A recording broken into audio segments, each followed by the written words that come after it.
we doing it? This is it. Welcome, bro. everyone. Should I do it? Do it. Go ahead. You should start singing Jane by Jefferson Starship. You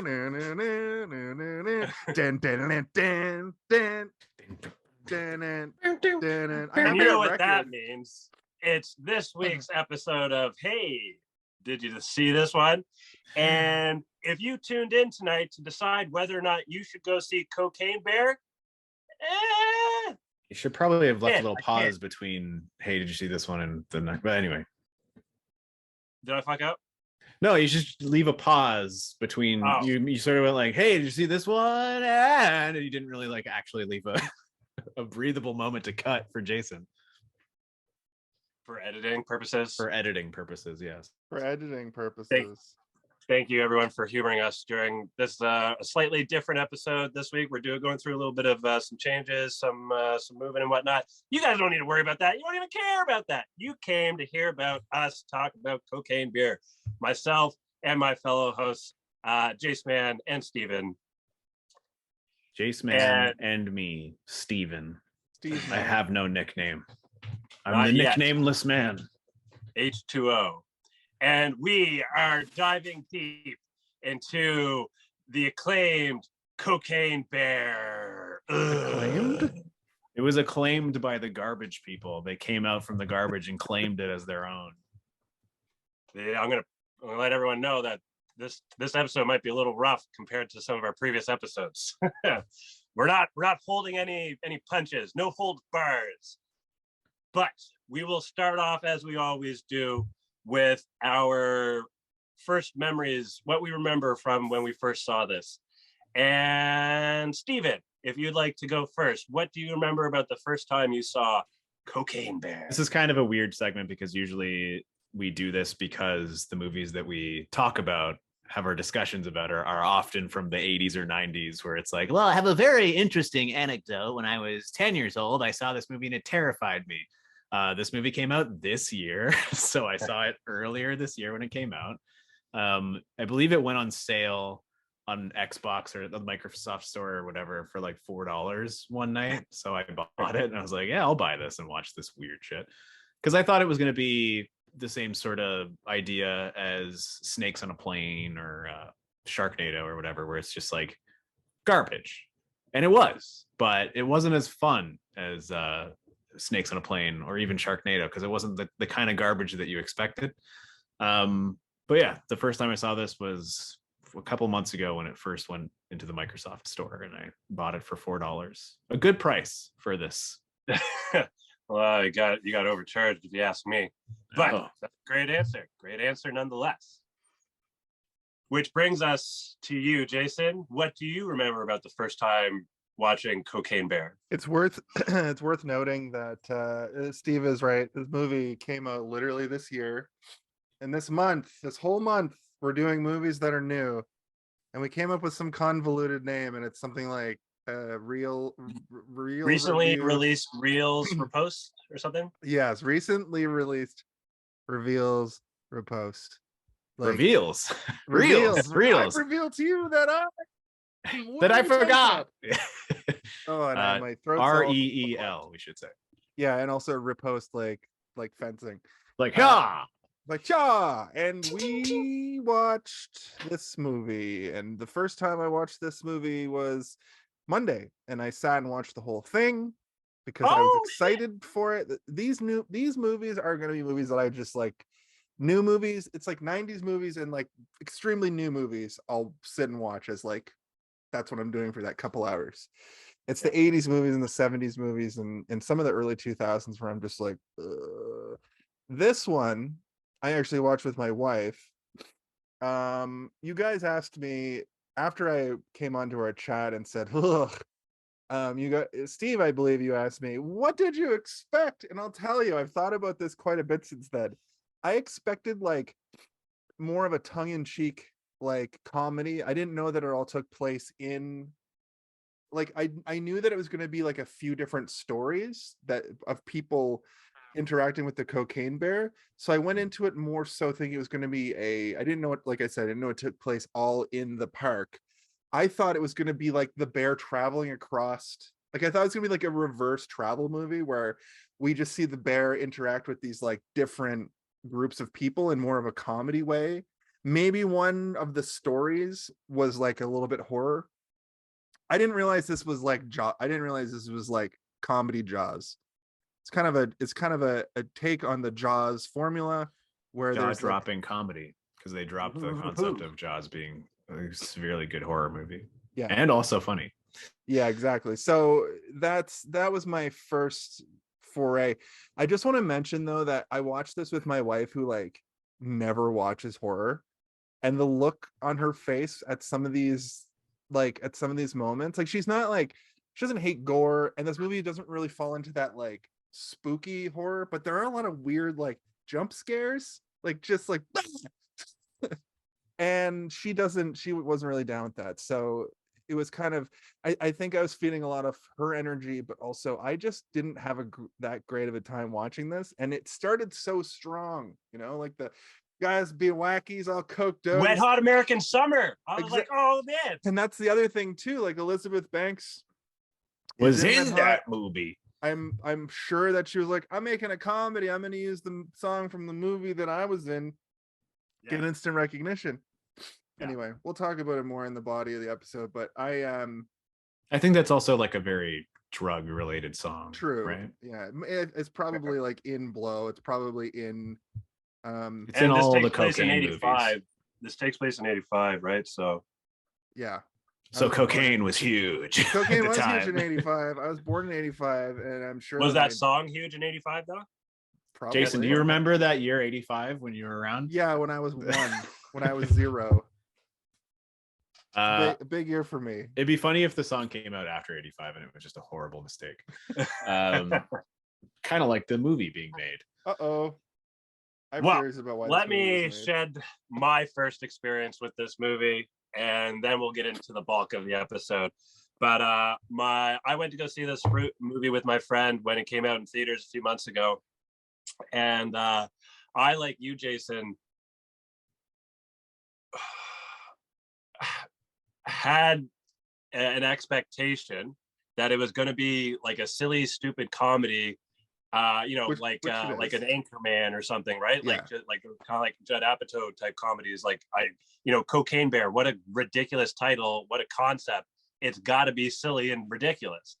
And so going into the theater with that mindset, I think actually ruined it for me because of going in with that expectation, right? But my first time seeing it was a few months ago in theaters with my friend. I believe we had a little medicine, and yeah, that was my first time. Wait, hold on a second. Is your poster, and potentially the poster that I posted, is there like another Cocaine Bear that's a Peacock documentary? Oh, probably a documentary about the story. The actual story. This is based on a true story.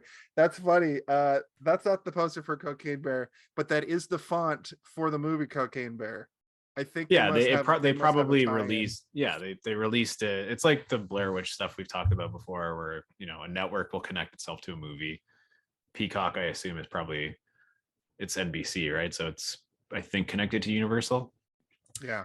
Anyway, I think one of the brilliant parts of this movie is the marketing, right? Like the movie made a lot of money. It made almost $100 million. It probably has. Like what? No, sorry. Finish your thought. I was just going to add on to it. I don't remember what I was saying. You said there's a movie called The Producers where they made a bad like play or something like that, where they were going to get a bunch of people come opening night and make all their money, but then they weren't going to come back again, so they didn't have to keep producing the show, so they were going to save money. And but then it became a big hit. Yes.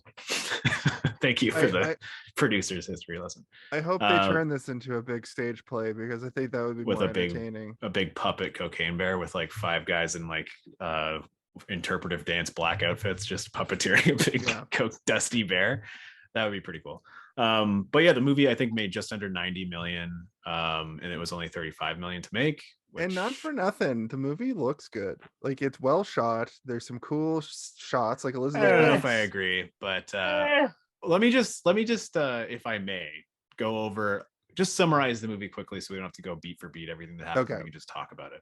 Okay. So the movie is based on a true story, very loosely. If there was a scale of like, if there's a scale of like Some 1 to cocaine 5, was in the forest and a bear got into it. if there was a scale of 1 to 5, and 1 being the least accurate to a true story and 5 being the maximum, this would be like 0.5, maybe like just under a 1.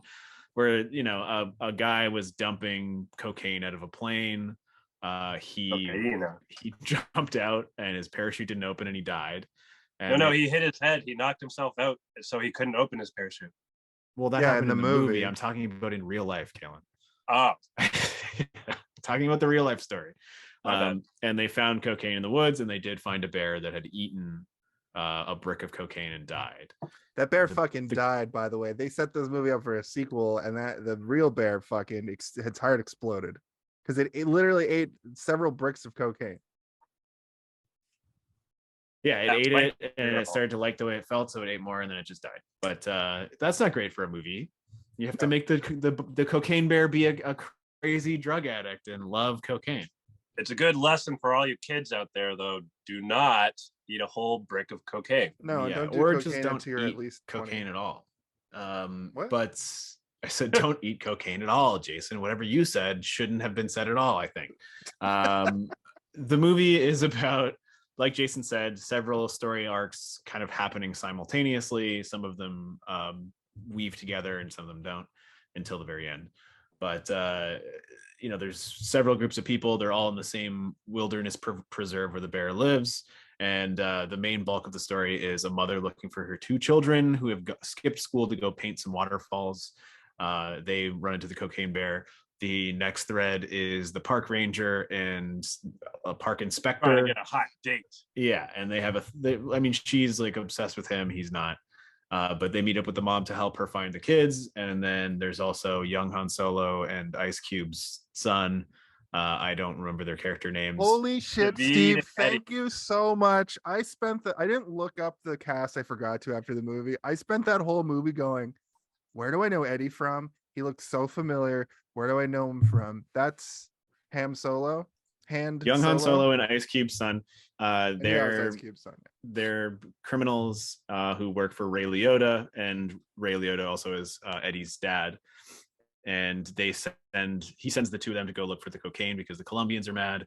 And then they run into a bunch of gang, like a small shitty gang. They're like just goofy teenagers who are like rob people in the park. And then there is Ray Liotta, and then there's also the detective character who is trying to figure out where the cocaine is. And all of these people are just kind of going through the park together, and it all ends up in this climax where a bunch of people die, and the mom and the 2 kids and Ray Liotta and his son and the cocaine bear and her cubs are all on the edge of a cliff, and it's so strange and off-putting for the rest of the tone of the movie. And then, you know, the cocaine is never retrieved. Ray Liotta dies. The mom and the kids get away, and young Han Solo and Ice Cube get away with a dog. Is it a Shih Tzu? I think it might be a Shih Tzu. Yeah, whatever. I don't know. It's a Shih Tzu. Yeah, sure, why not? And Shih Tzu. yeah, the movie is a slow jaunt through the woods, and slowly people get picked off by the cocaine bear, but not like too slowly, some would say. There's also another group, which is like 2 hikers who are, I think, like Swedish or something, and they are the first people to see the cocaine bear, and one of them is the guy from Game of Thrones, but I can't remember his character name from Game of Thrones or his name in real life. He's also Christopher Hivju, maybe. Probably. He was also in the Hobbit movies. He was in the Hobbit movies? I think so. As who? One of those like hobbits, gnome troll guy. One of the gnomes. Maybe I'm wrong. There's no gnomes in Lord of the Rings. I thought the crew of fucking dudes. I guess he's not. I thought that he was because he's got that face. He's got that dwarf face. Dwarves, yeah, that's the one. They're dwarves, yeah, they're not gnomes. No, he's not in The Hobbit, but he does have a beard in everything he's in, so I can see why you would think that. Yes. I have a beard. Yeah, and if you were in this movie, I would have been like, was that guy in The Hobbit maybe as one of the dwarves? I would say that about both of you. Could I be in The Hobbit as one of the dwarfs? Oh, Yeah, he's you in guys are both Fast and dwarves. he's in The Fate of the Furious, Fast 8. Oh yeah, he plays a dwarf in it. Yeah. He sticks out in that movie. I've seen the last like few Fast and Furious movies, unfortunately, and he sticks out like a sore thumb because that dude like looks like that in everything he does, and that's why I was just like, oh yeah, of course he was in the old Hobbit movies there.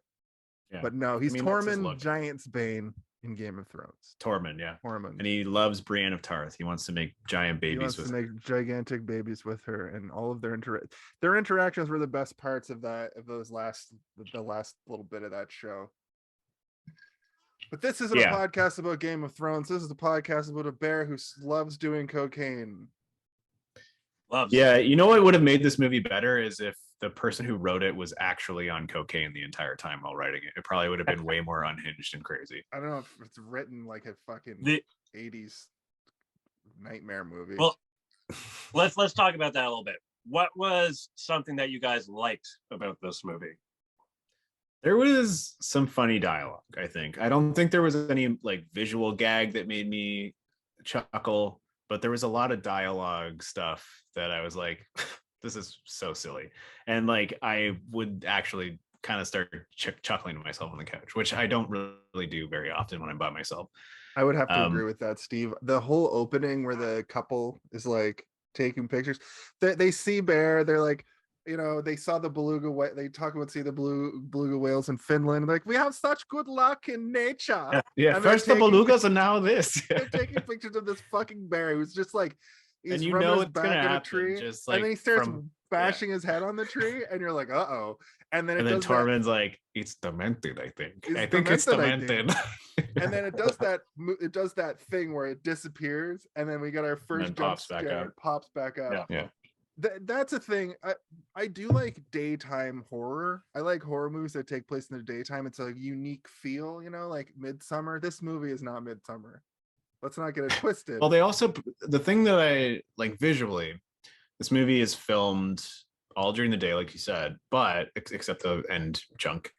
But they've clearly like color corrected it to make it seem darker, which is a trick that people use to make CGI look better if it's bad, right? So I suspect that they probably did this in order to make the bear look better, but it has this weird effect on the entire movie that makes it seem like, you know, when there's a sun shower and there's like a dark cloud that's blocking the sun, but the rest of the sky is still bright, so you're getting this sort of like weird effect from the light. It feels like that. It almost feels like a weird artificial or unnatural sort of light shadow. I found that the bear goes from like sometimes really bad to sometimes they clearly spent all the money on these like up close shots to get the detail. It looks kind of like a video game, but the quality. I just also watched Kingdom of the Crystal Skull this week, and those fucking gophers that everybody hated like look bad now.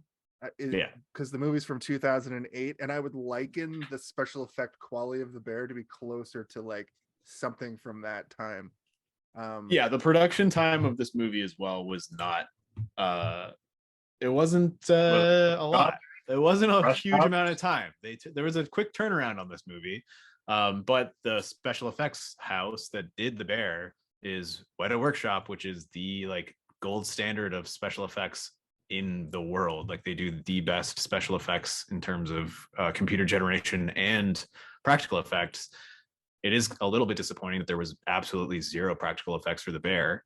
There was not a single shot where the bear was a real thing. What about when it grabbed the carrot sticks? I thought that might have been like an actual practical. It looked fake to me, man. And fur is like notoriously easy to tell when it's not real, you know. Yeah. There was not a single moment in this entire movie except when Ray Liotta gets his guts ripped out and they're being pulled out that I'm like, oh, that's real. That's a practical effect. And they like clearly had someone like pulling it, and then they CGI the bears in. I think when the person's hand just like falls off, I think that was. I still disagree with that. No, I disagree. I think that was fake. Yeah. Okay. I think they actually took a woman and flipped her upside down and scraped her whole body across the concrete. Oh yeah, that was real. That part was real. That was great. Yeah. Also, that guy when he got shot in the back of the head, that was real too. Yeah, when his actor is dead. Exploded out the back of his head. To be fair, the blood on the ground after he got his head and the guts, the little brain bits, that was real, right? Yeah. Well, when the ambulance driver is underneath the door and there's stuff dripping on his face, the bear is fake, but the stuff dripping is real. Yeah. So they clearly had somebody standing there in like a green suit or a blue suit and just dripping stuff onto his face, because that was real. Have you seen that paramedic? Have you seen his like Instagram posts where he's like a disgruntled employee kind of? No. I recognize him from somewhere. I'll try and find his name on Instagram, but he's got some really funny like reels or posts or whatever. And then when I found out he was in this movie because he was promoting it a little bit, I was like, oh shit, this is gonna, like, again, kind of harkening back to what we were saying earlier, this is gonna be hilarious. Yeah, his name is so Scott he was doing like his own sort of viral marketing kind of thing. Well, I think he's a stand-up comedian or whatever. Yeah, so he was posting as though he was an actual paramedic, and like, is that what you mean? I don't think he posted like any scenes or anything. He just like mentioned like, hey, I'm in this movie, it's coming up soon, kind of thing or whatever. But like his actual content is hilarious, and so I kind of assumed that would carry over to this. And I have no idea what you mean then. I thought you meant that he was pretending to be a paramedic on Instagram as a disgruntled paramedic to like viral market for the movie, which would be pretty funny. That would actually be pretty good. I don't think he did that though. Oh, damn. What a smart thing that they could have did. Yeah. But I mean, they spent a lot of money on the marketing, and the movie did well enough. And I mean, with a name like Cocaine Bear, you're gonna get a bunch of weirdos coming to see it, right? Jason, we can't hear you. Silent. Still can't hear you. Not now. Nope, still can't hear you. Fuck. Oh, there you are. Hello? Yeah. Okay. You slap Elizabeth Banks' fucking name on a thing too. You know?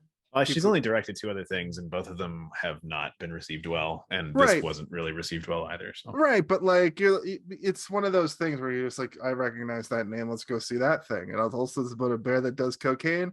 Wow, it is kind of disappointing though as well, because she is so funny, right? Like she's such a funny actor, and you think like Wet Hot American Summer. Imagine they had taken the absurdist direction for this movie and just really amped up the cartoonishness and made it that next level. And like you could have a whole, like you were saying, Jason, like each kind of group could have its own tone, like it was its own movie, right? Like the teenagers and the ranger have to team up, and it's instead of the teenagers being like this weird gang, they're like stoners and they're dealing with it through the lens of a stoner. Maybe they're the horror section, but then there's like the mother and her kids that's more like more of a grounded, that's more of a thing. The mother looking for the kids, that's more grounded. Then maybe you have like I liked when I saw that there was going to be a cop, there was a little twist with the cop, which I thought was kind of like unnecessary, but I liked dog thing. I hated that. It was so odd. No, letting them escape or whatever. With Reba. Oh, right. Yeah. When she did the old that's turn. Another thing. It's like, if you're going to make a heel turn or double cross, then have the tone of that entire interaction. Yeah, make her look around a bunch. No. Okay. All right. Well, if you want to go the absurdist route, right. But if you're going, take one or the other, right? Make it absurd and comedic, or make it completely deadpan, hard edge serious, where everybody is taking it seriously, and the concept is what the joke is, right? Like you go see a movie called Cocaine Bear and it's literally like a horror movie, or it's not just sort of like trying to put its foot in all these different tones.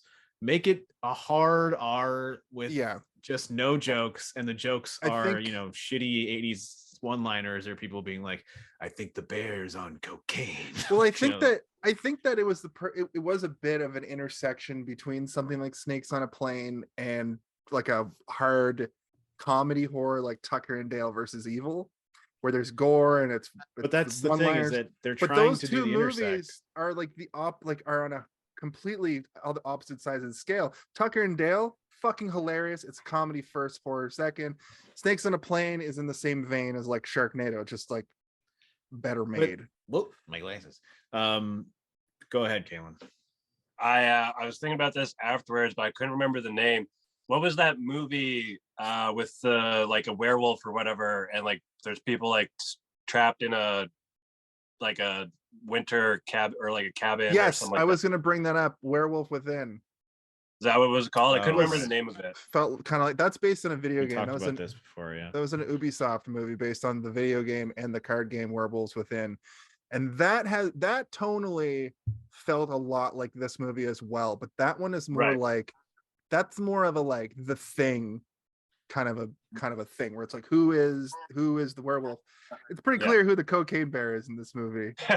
But I was thinking about that earlier. I like that you brought that up because it's a horror comedy where Right. it does lean a lot on the comedy. I would say that's a better movie than this movie, actually. It was executed better, I would say. Yeah, even though it was like straight to streaming. And this was a fucking like summer movie, basically, or a spring, like starting off the summer movie season with a cocaine bang. Yeah, I don't know, man. After COVID, I think that seasonal movies outside of Halloween and Christmas, it's just like whatever, anything can come out whenever it needs to. Well, the summers, it's been like this since early MCU days, where the summer blockbuster season is just like from May to fucking September now, instead of July to August or June to August. Yeah, like when we were kids, they changed it so that 4 movies, 2 of them have were to be seen. blockbusters. Yeah. When we were kids, there were 4 movies in the summer that you wanted to see: an animated, a fucking movie for adults, and 2 blockbusters. You maybe saw one of them, 2 if you were lucky, or like me, you'd go see a movie like 3 times. Like I saw The Mask that summer 3 times. I saw Mario Brothers twice. You know, saw Mario Brothers twice. Yeah, I loved that movie. The old school one or the new one? Yeah, I saw the new Mario Brothers when I was a kid twice. No, that's not what I was asking. There's 2. No, but Mario if you Brothers. listen to what his entire point was, then you would know he was talking about the one from the 90s. The 90s Mario movie, I've talked about this on the show before, but when I was a kid and didn't fucking know, actually the same thing goes for Batman Forever. And I imagine if I was a teenager, I'd fucking love this movie because it's a clearly adult movie. It's like this has rated got R movie for kids. This is like this has got sleepover movie. This has got cult classic written all over it. It's going to be for a different generation. There's going to be a group of people who watch this at 14 or 15, and then when they're 30, they're going to be having their own podcast talking about the first time that they saw Cocaine Bear, and there's going to be a whole different appreciation for this movie. I was wondering if this would have a cult following afterwards or not.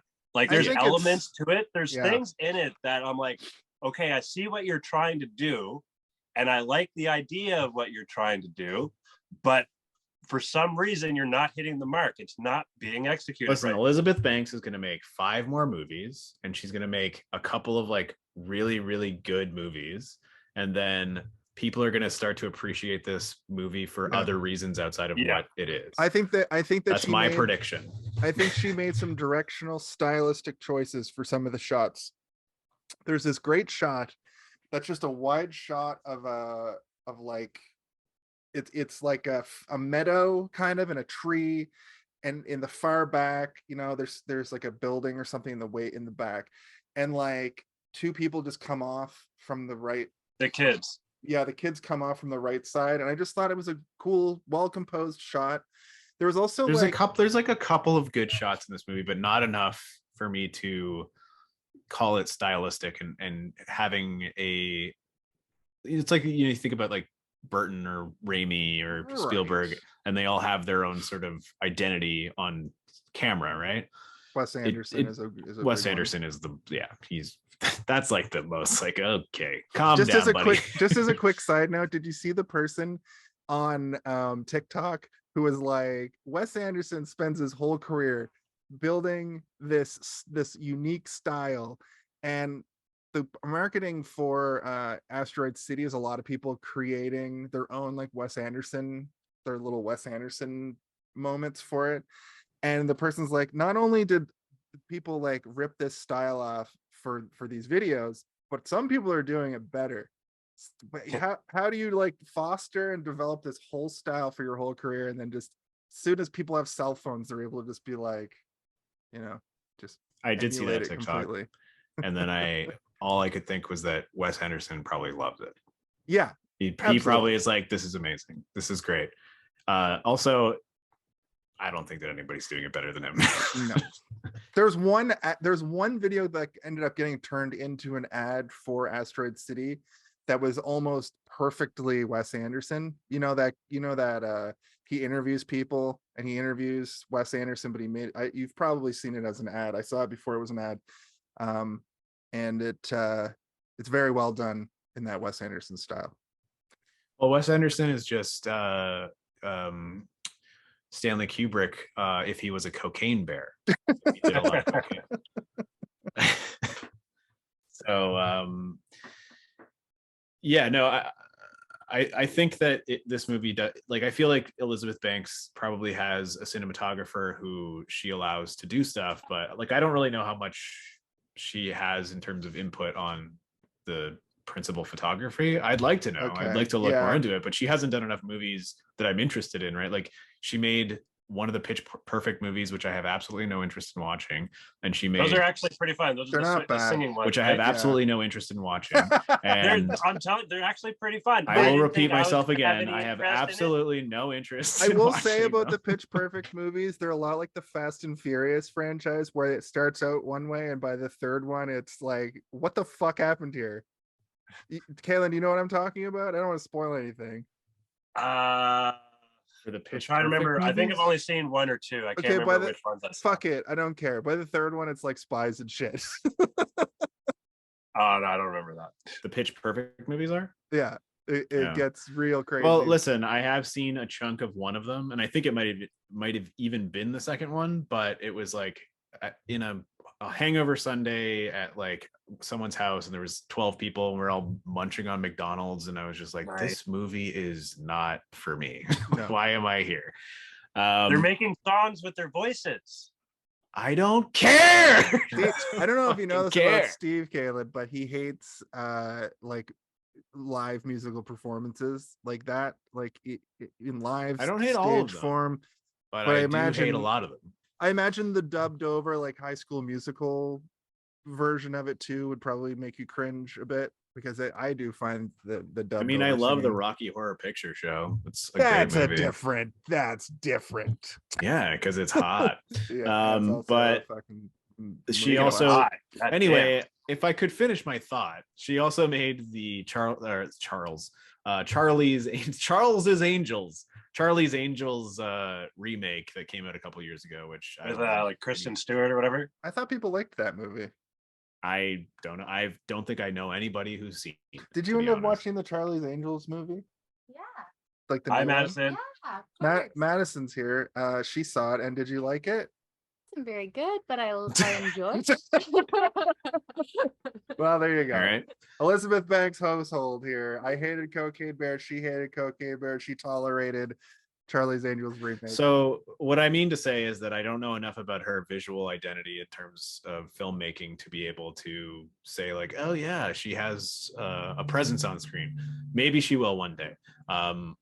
It would be great because that Charlie's Angels movie looked different than this movie. I remember it looks more like a Michael Bay thing, as I recall. I mean, if you were to Like take gritty. the right shots of this movie and put them against that movie, they look pretty similar to me. Okay. But again, I feel like, you know, I don't know how many chances she can get, but at the same time, she's making money. I'm sure that Pitch Perfect movie made a lot of money. I don't know about the Charlie's Angel movie, but this movie made a lot of money as well. People love those Pitch Perfects movies. And I think she's very funny, and I think she has an eye for certain comedic framing. There's only a few moments in this movie that I can say were funny just based on the visual alone. And I know that people will probably disagree with me, but I think that every time they showed the park inspector guy in the tree, like I just thought the framing was kind of funny to me. Like it's boring, but he's just like the way he's like tiny and he's covered in cocaine, and it's just the way it was framed with him just sitting on a log and being terrified. I found that funny, and I don't know if anybody agrees with me, but I do. That's Jesse Taylor Ferguson from Modern Family, and like when he showed up, I was like, was another one of those, who the fuck? No way. And he does sort of play the same character in everything he does ever, but in this, I think he's I thought there. So he plays a notable gay man on TV. So I thought they brought him in to have this like non-relationship with the clearly much older than him guard or park ranger who's like obsessed with him. guard. I'm the park guard, park ranger. And then I thought he was going to be like, obviously I'm gay, or the one of the goon, the crony with the bleached hair who's sort of gay coded. I thought he was going to be like, obviously he's gay or something. I thought there was going to be a joke there like that, and there was no payoff. He just gets fucking comically mauled in a tree with one of the more gory kills in the movie. So that was it was an interesting way to use a famous actor of the times. Yeah. Also, there was a second severed leg in the movie. Severed leg count. Yeah, there was that. I was wondering if they were going to keep doing that. You know, like they didn't. Is this going to be a thing? But yeah, they didn't.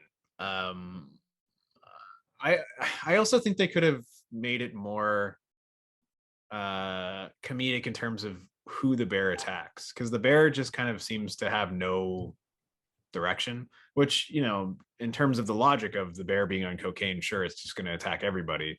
But if they leaned more heavily into like maybe the bear is more playful with people when Who, like, they're give not him- covered in cocaine, Okay. or who give him cocaine, yeah, like Yeah. make it more ridiculous, you know, like when it sees the butterfly and is just like trying to chase it, I was like, okay, that's funny, but like, Yeah. they could have a whole moment where the bear is not attacking people, where it just keeps clipping back to the bear just chasing this butterfly for like a really long period of time, and that's how you get all the exposition out. Like people are like, what was that? And then it like cuts to the bear just like chasing the butterfly, and it doesn't even realize they're there, kind of thing, until it gets a whiff of cocaine, and then it starts to go insane. Which was I think good little moment. it was, but I feel like they could play into it a little bit more comedically. I mean, like that's just something that I also think it's like they probably had a certain amount of screen time they could afford for the bear. So anytime you're not seeing the bear is money saved that they can spend elsewhere or not spend at all, kind of thing. Because again, the budget for this, while not tiny, is not big. Like it's only 35 million, but there's also like a million producers on it, which makes me be like, how much did these producers get? Yeah. Probably every cast member on Wet Hot American Summer was a producer on this. I mean, I was kind of half expecting a couple of them to show up. You know? Yeah, like even like Michael Showalter, who usually does smaller roles, or even like Michael Ian Black, who usually does smaller roles. Like I wonder if they were. But imagine like the guy at the beginning. I know the guy at the beginning is a guy. He looks familiar. I'm not sure exactly what he's from. He's the guy from he's Perry Mason, I think. He's the new Perry Mason. Perry Mason from the show Perry Mason. So Perry Mason is a show from like the 60s or 70s, and then they did a remake on HBO recently. Isn't Perry Mason the guy who owns the Daily Planet? No, that's Jay in Superman. That's J. Jonah Jameson. I'm fully kidding. That's the Daily Bugle. Yeah. No, Perry Mason is a TV show called Perry Mason, about a gritty detective. It's an HBO show. This is not what I'm thinking of. So Perry Mason also, you know the song that goes you ever heard that before? Come on, Eileen. Nope. That's what I thought you were doing too, to be honest. Let me look up the original Perry Mason. It's a show from okay, the well 50s. what else is he in that isn't that? Because that's not what I know him from. He's in the new Gremlins Secret of the Mogwai cartoon. Okay. Anyway, doesn't matter what he's in. I know he's like, but imagine Paul Rudd just showed up for just that, and Paul Rudd was the guy throwing all the cocaine out of the plane. Like that would be funny. Oh, he's like on The Americans. Imagine Paul Rudd who's the guy throwing all the cocaine out of the plane. Oh, also, right quick, I got to interrupt. Movie title shout out, 40 minutes, 57 seconds. It took them that long to say Cocaine Bear? Specifically, Cocaine Bear, yeah.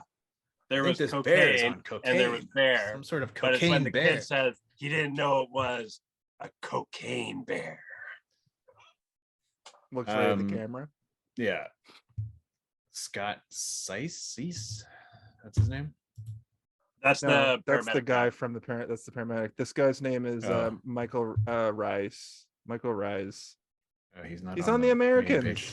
I haven't watched The Americans. I don't watch TV, man. The Americans.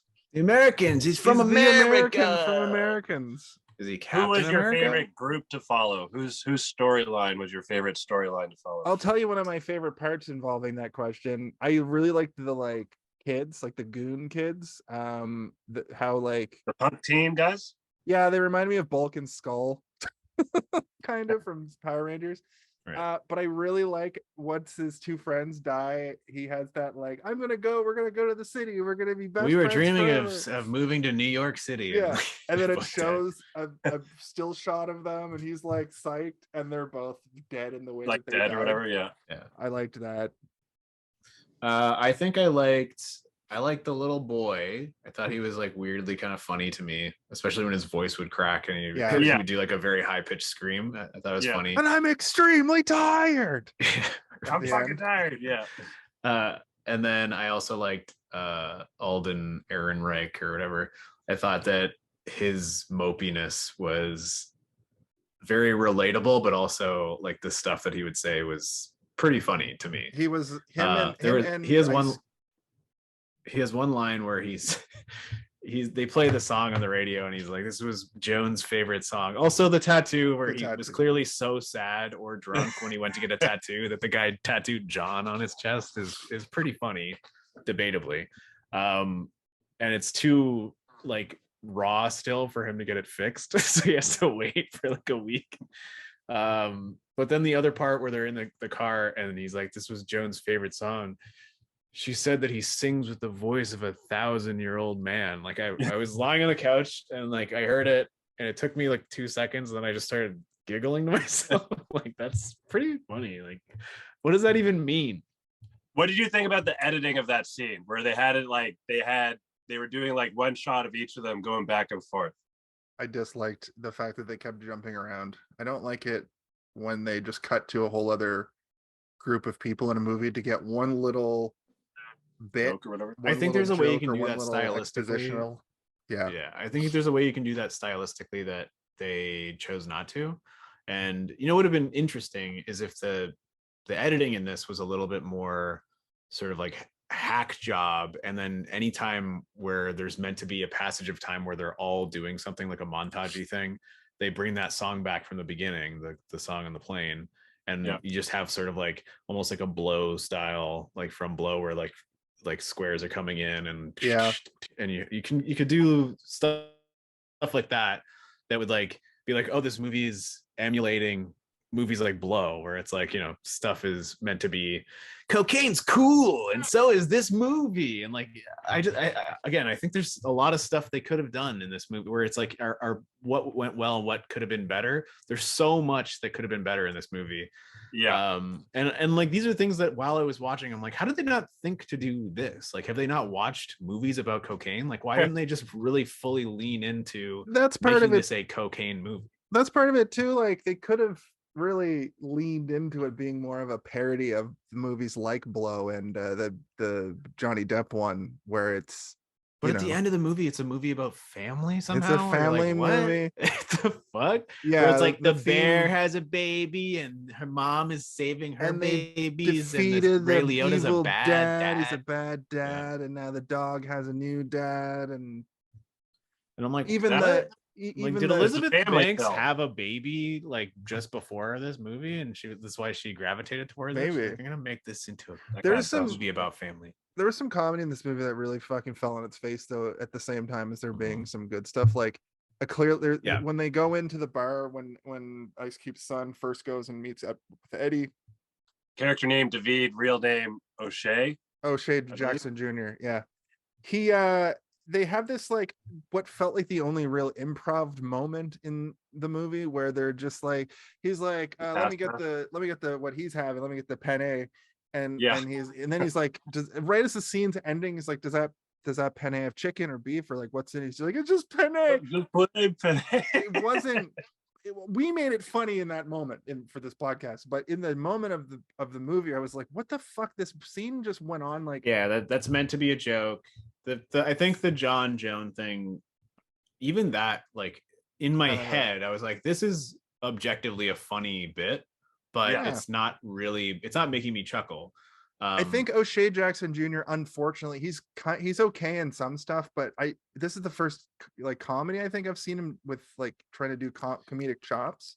yeah, he doesn't have great he's a bit of a timing. nepo baby. Like he's a bit of a like my dad's Ice Cubes and I wanted to be an actor. 100% a nepo baby, but that doesn't necessarily mean you're going to be a bad actor. That's what I'm saying though. He's not the best actor. Is the thing. Also, he kind of has seen the same. Jack Quaid, this era's best actor ever. He's the greatest. Jack Quaid's amazing. Exactly, and Colin Hanks even is a good actor. That's the good Hank's son, right? Chet Hanks. Chet Hanks is entertaining for a whole other reason. Chet Hanks thinks he's a black man, and he's very much Tom Hanks' son from Tom Hanks, and I think a previous marriage. Is it Martha or what's her name? Do the thing, Steve. Oh God, Rita. What's my ex-wife's name? Rita. Yeah. I don't remember. Chet. Oh God. I gotta call my son. I got COVID and he doesn't believe me. I don't know. I can't remember what that whole deal was. He thinks I'm a globalist. Also, he thinks he's black. But I also think that like he wasn't terrible, but yeah, I don't think that his comedic chops were on point.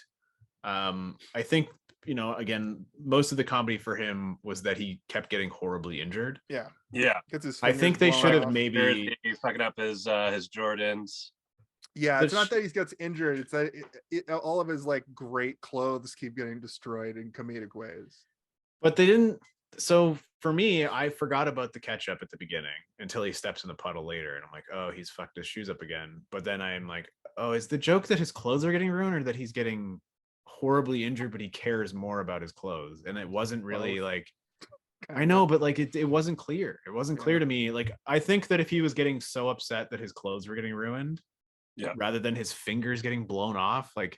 So here's what I'll say about that would be funny, but the movie isn't taking its time to like build that joke. There are too many characters. It's like this should have been an ensemble cast, also like more ensemble-y, like not just like some semi-known actors. It should have been Wet Hot American Summer cast. Just before I move on from O'Shea Jackson Jr., he is fantastic playing his own father in Straight Outta Compton. Fantastic. Couldn't have done a better job in the world. He was also in, I think, Ingrid Goes West, if I'm not mistaken, which was a good movie. He's also in the Obi-Wan television show. He's a Star Wars man. Right, he's a Star man. Yeah. Which I thought he was pretty good in that too. I think that's in terms of like stuff that I've seen him in. Him being in Star Wars feels nice and right. Where I'm like, this guy feels like a Star Wars guy, where he's just like, I live on this planet, and I need to do this shit, and that's the end of it. I'm gonna help Obi-Wan. But in Cocaine Bear, where he's meant to be almost sort of like an audience surrogate, right? Like, unless you're going through something terrible, then you can relate to Alden Ehrenreich, whatever whatever his name is, Han Solo, Eddie. But David is meant to be, the every person looking in and being like, oh man, this guy's going through a rough time. How can I help him? And he just doesn't know how, right? Would you say that he might be the closest analog to a main character? Him and like this Keri movie Russell, doesn't maybe? really have one, that's the issue. That could be another. There isn't a main character in this movie, and that's not to say that ensemble movies need to have one, but you do need to have somebody that the audience is caring about. And I don't think that you really care about anybody in this movie. Like, not maybe the baby bears at the end. I'm like, don't kill the baby bears. They didn't do nothing wrong. They haven't eaten anybody yet. Baby bears, except for Ray. Like, even the kids, I'm like, I don't know. I don't care enough about these kids to like I'm like, I assume the daughter's going to be alive at the end because she's leaving the paint behind as a trail. But I don't care enough because I didn't get enough time with the daughter to connect to her. I felt more connected to the kid because the boy, what was his name? Henry. Because I was a little boy who would lie about shit all the time. It drove me insane that, and I was scared of everything. These kids fucking take a massive mouthful of cocaine and don't at least at least be like, I feel funny, or my whole fucking face is numb. Like numb. Yeah, I think it must have been spit it a out. thing. No. If that, I know. if here's the thing that Jason's that like, as the resident cocaine No, expert. I don't I've think it never gets done in your cocaine. system the same way when you do it that way through the other way. I've never done it. So the thing is like, if you're gonna have a thing like, I thought what they should have done is teased it. If what I imagine was, you can't have a kid clearly being on cocaine in the movie, no matter what the rating. Like, you're gonna get an NC-17 rating if you have a kid be like, I'm high on cocaine. So what I thought was going to happen in that moment was them tease it, and then the bear was going to show up and then start reaping havoc Before they could do it. Yeah. But the fact that they shoveled cocaine in their mouth, even if they spit it out right away, I've heard my friends say that like it numbs your face. And also in the movie, what the fuck is the movie called with Johnny Depp? Blow. You said it earlier. Yeah, That is Blow. Yeah. What's the trafficking? Is it that Traffic? Traffic. That movie called Yeah. Traffic. Okay. Yeah. I was getting Traffic and Blow mixed up, and I thought Blow had some different name. I mean, he does say my throat feels like it's dripping, which is like a Yeah, thing. they get the drip. Yeah, it's running. Yeah. But that's like, Kaylin, stop using street lingo, please. This episode's gonna get banned from YouTube. Post-nasal drip is a thing where if you take an antihistamine up the nose, you get post-nasal drip, where most of it's just going down the back of your throat. Yeah. My friends who have done cocaine have told me that when you snort it, that whatever isn't used up will go back to the back of your throat and down. But the thing is like, that's only if you snort it. Why was this kid getting because he was an idiot. He thought that he knew how to do it, right? So they ate it, but they didn't actually eat it. They just put it in their mouths, and they were probably, and like they did. And yes, I completely agree. If these kids were just jazzed on cocaine, that would be very funny. Hilarious. If like, Yeah. well, every Missed time they meet the opportunity. kids, they're just like wired. Like, I'm so glad you're here. That also might just be a testament to the acting ability of the children. Like maybe they were giving them that direction and it just wasn't reading to us. But that do could be something to it. make their eyes all fucked up, or like make them look like they're sweaty, or I think that it was a studio thing where they were like, we Oh, yeah, can't for have sure. kids on cocaine. We can't. I'm sorry. You're gonna have to use your imagination for this. But 5 then, minutes. like you said, why not just not have them do Change it. Yes. Yeah, Like, exactly. Like make it so the bear knocks the package out of their hand before. So I mean, because that got me excited, right? Like 2 10-year-olds jacked up on cocaine would be funny. And he does coke with his buddy Falk after church. every Sunday. No, I've done it tons of times. Yeah. I So wrote how do you do down, it? You eat it. How I wrote much? down tablespoon. And I'm going, don't eat a tablespoon of cocaine. You're gonna die. Yeah. Luckily, they spit it all out. I wrote down, this is proof that drug awareness assemblies are bad. Because if they didn't have the drug awareness assembly, then they wouldn't know what a brick of yay looks like, and then they wouldn't have even bothered with the brick in the woods. I also thought it was funny that when she's like, yeah, remember they brought the officer in to teach us all about it. This is exactly what it looked like. And he's like, oh yeah, the guy with no arms and no legs. Yeah. No, not that guy. A different guy. And then she just cuts the thing all the way open. Like she doesn't do it like in like a genteel way in like the drug movies, where they just poke it in and pull a little bit of like and like do it up off the knife. She just like cuts it all the way open and shovels it out. Like that stuff is visually funny, but again, the movie it's so tonally all over the place where the bear is coming. So it's like you're meant to be scared. But also she's cutting the package open and shoveling it on the knife, which would be a funny beat on its own if the music was supporting it or if there was dialogue supporting it. The movie is very messy, I think, is what I would say. Is like it's trying to do all these things, but they're competing with each other in almost every single scene. Oh, that's a good way to put it. Yeah. So I just looked up who wrote this movie, and it's the only other thing it looks like he wrote is The Babysitter.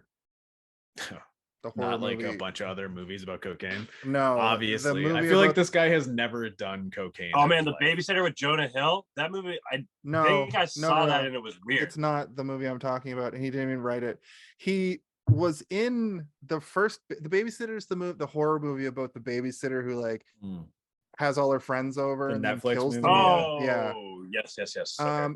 But he did write the sequel, Killer Queen, which came out a couple of years ago during the I'm pandemic. pretty sure that one was good. Well, I think The Babysitter was all right too, if I recall. Like it wasn't terrible. I remember It was them like being a fine. fine. Yeah. So, But I also Samara remember Weaving. nothing about it, which means it probably wasn't that great. Jenna Ortega's in the second one. I don't know if she's in the first. They couldn't even get Ken Marino for this fucking movie. Ken Marino's in everything. Is that the guy who says the Bears? No, that's Dan Marino, and that's not even Dan Marino. Dan Marino played on like the Dolphins. Imagine they got that guy to be in it and he gets killed by a bear.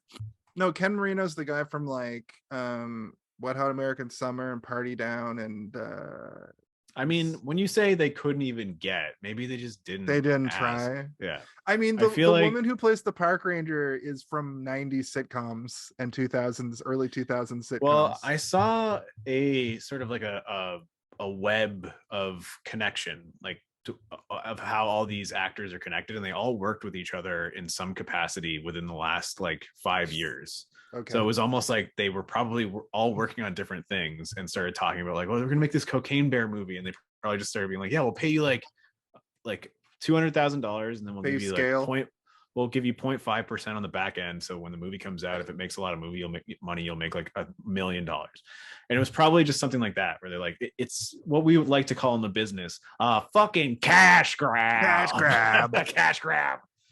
Hit the soundboard, the sound bite. Cash grab. Oh yeah, for everybody that loved our soundboard last week, our soundboard shenanigans, soundboards will return next week.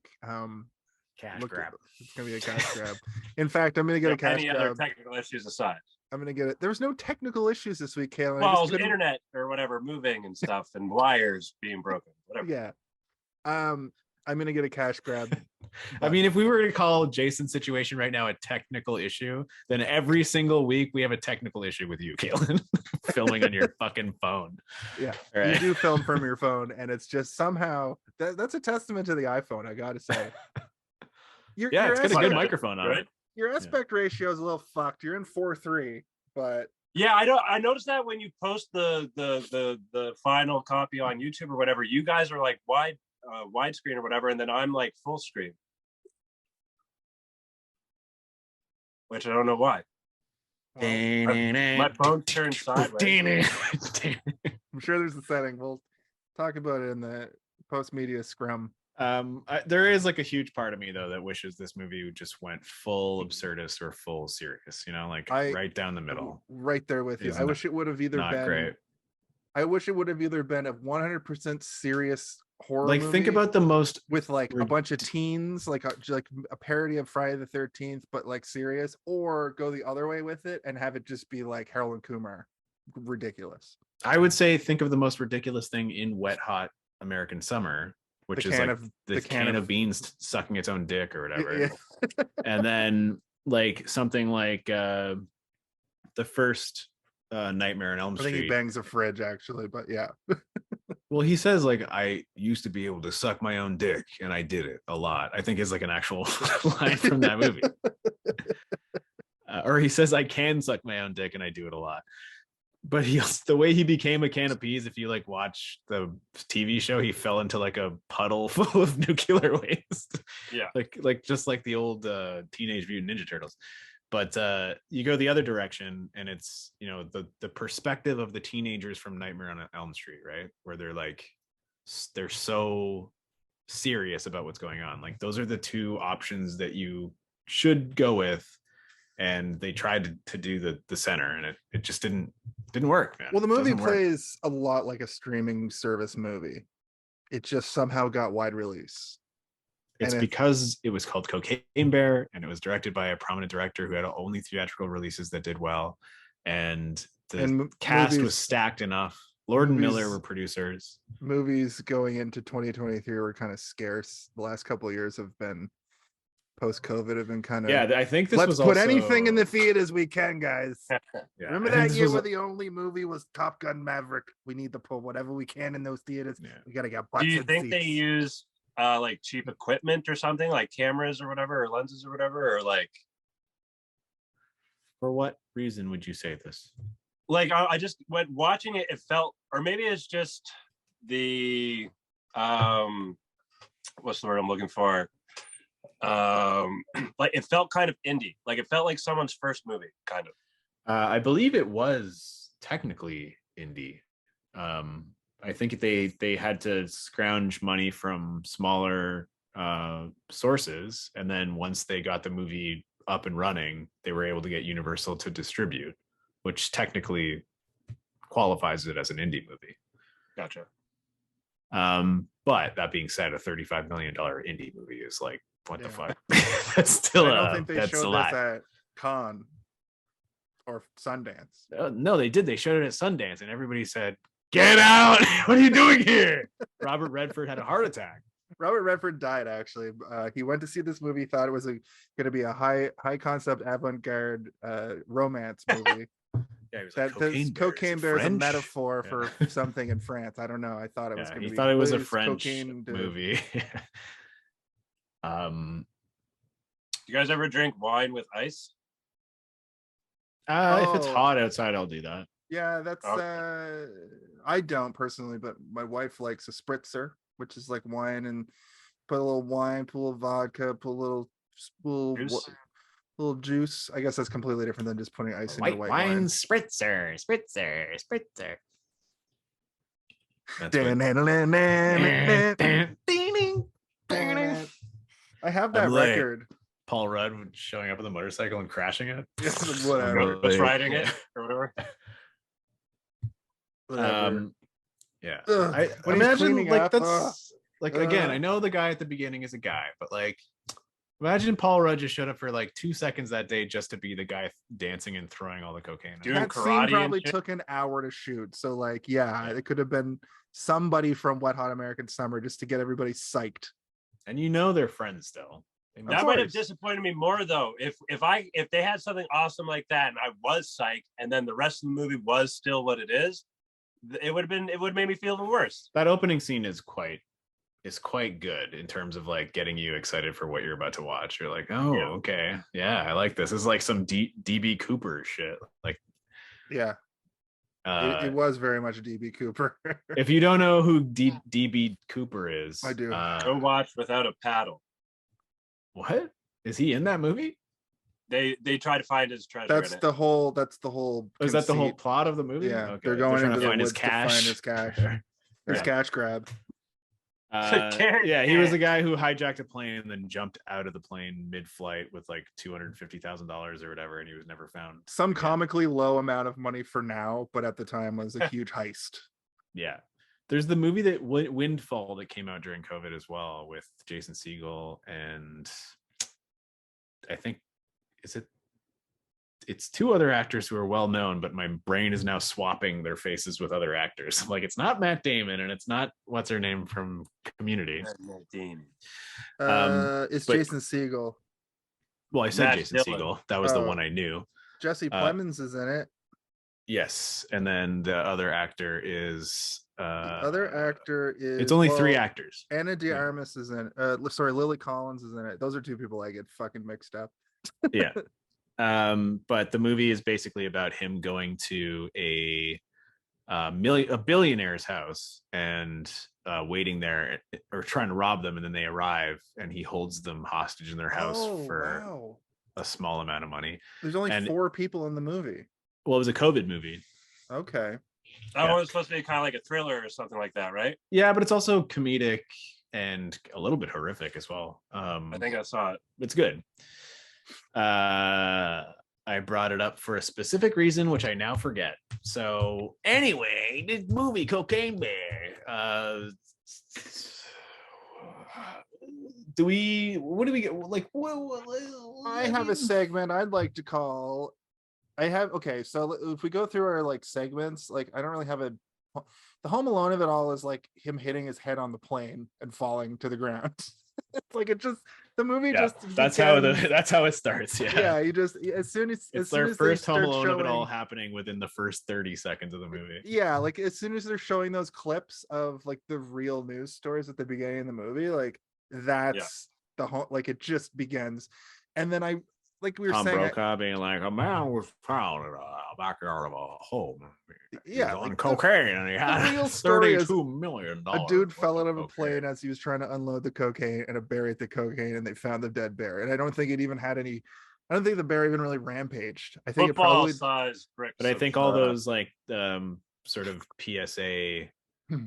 style clips were, you know, a nice touch to be like, Yeah. remember the 80s when This is your cocaine was brain. running rampant in the streets and This is your everybody brain on was drugs. yeah. Any I question? remember like there was that other one that we got when we were in the 90s, with the wires. and it was like a remake where they would like clip the wires. Yeah, like the, Yes. and There was like a just, brain of all fried. kinds of Yeah. Yeah. But then we I also had remember the that. this is your brain on drugs, but it was a different version. It was like a woman, and then she just like goes nuts and like destroys her whole apartment with a frying pan, like with the eggs in it. She's like, ah! It's like, holy fuck. Yeah, I remember that there was like That's alcohol why I've never done PSAs. drugs. That's why I've never done drugs either. The "This Is Your Brain on Drugs" video got to me, and I never touched a single drug ever in my life to this day. Except cocaine. I saw. I was watching Whiskey Ginger, which is Andrew Santino's podcast, and he had Joel McHale on. And at the beginning, they're talking about cocaine. They're both like, they both say they've never done it. I do not believe for a second that neither of those dudes have never done cocaine. And if they I have- believe that they were on cocaine while they said that. like Andrew Santino's podcast is called Whiskey Ginger, and it's about, you know, they have a drink and they talk, they shoot the shit.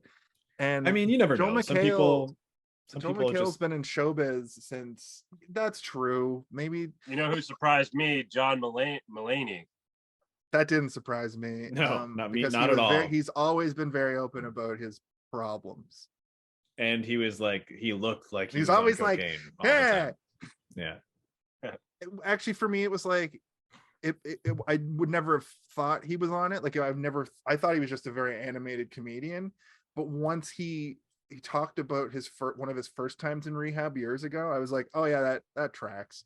And then in this new stand-up from this year where he goes through all of it, I was like, Yeah. wow, a lot of that really lines up in an amazing way. And that's a fucking fan. That's less a stand-up and more of a, in wrestling we call it a shoot interview, where a wrestler goes in and has an interview with an interviewer and just breaks kayfabe, just tells all the behind the scenes shit about wrestling. And that John Mulaney special is very much that to me. Like a comedian just, this is what my life was like for the last couple of years, up to including and after the last time I went to rehab and actually got clean.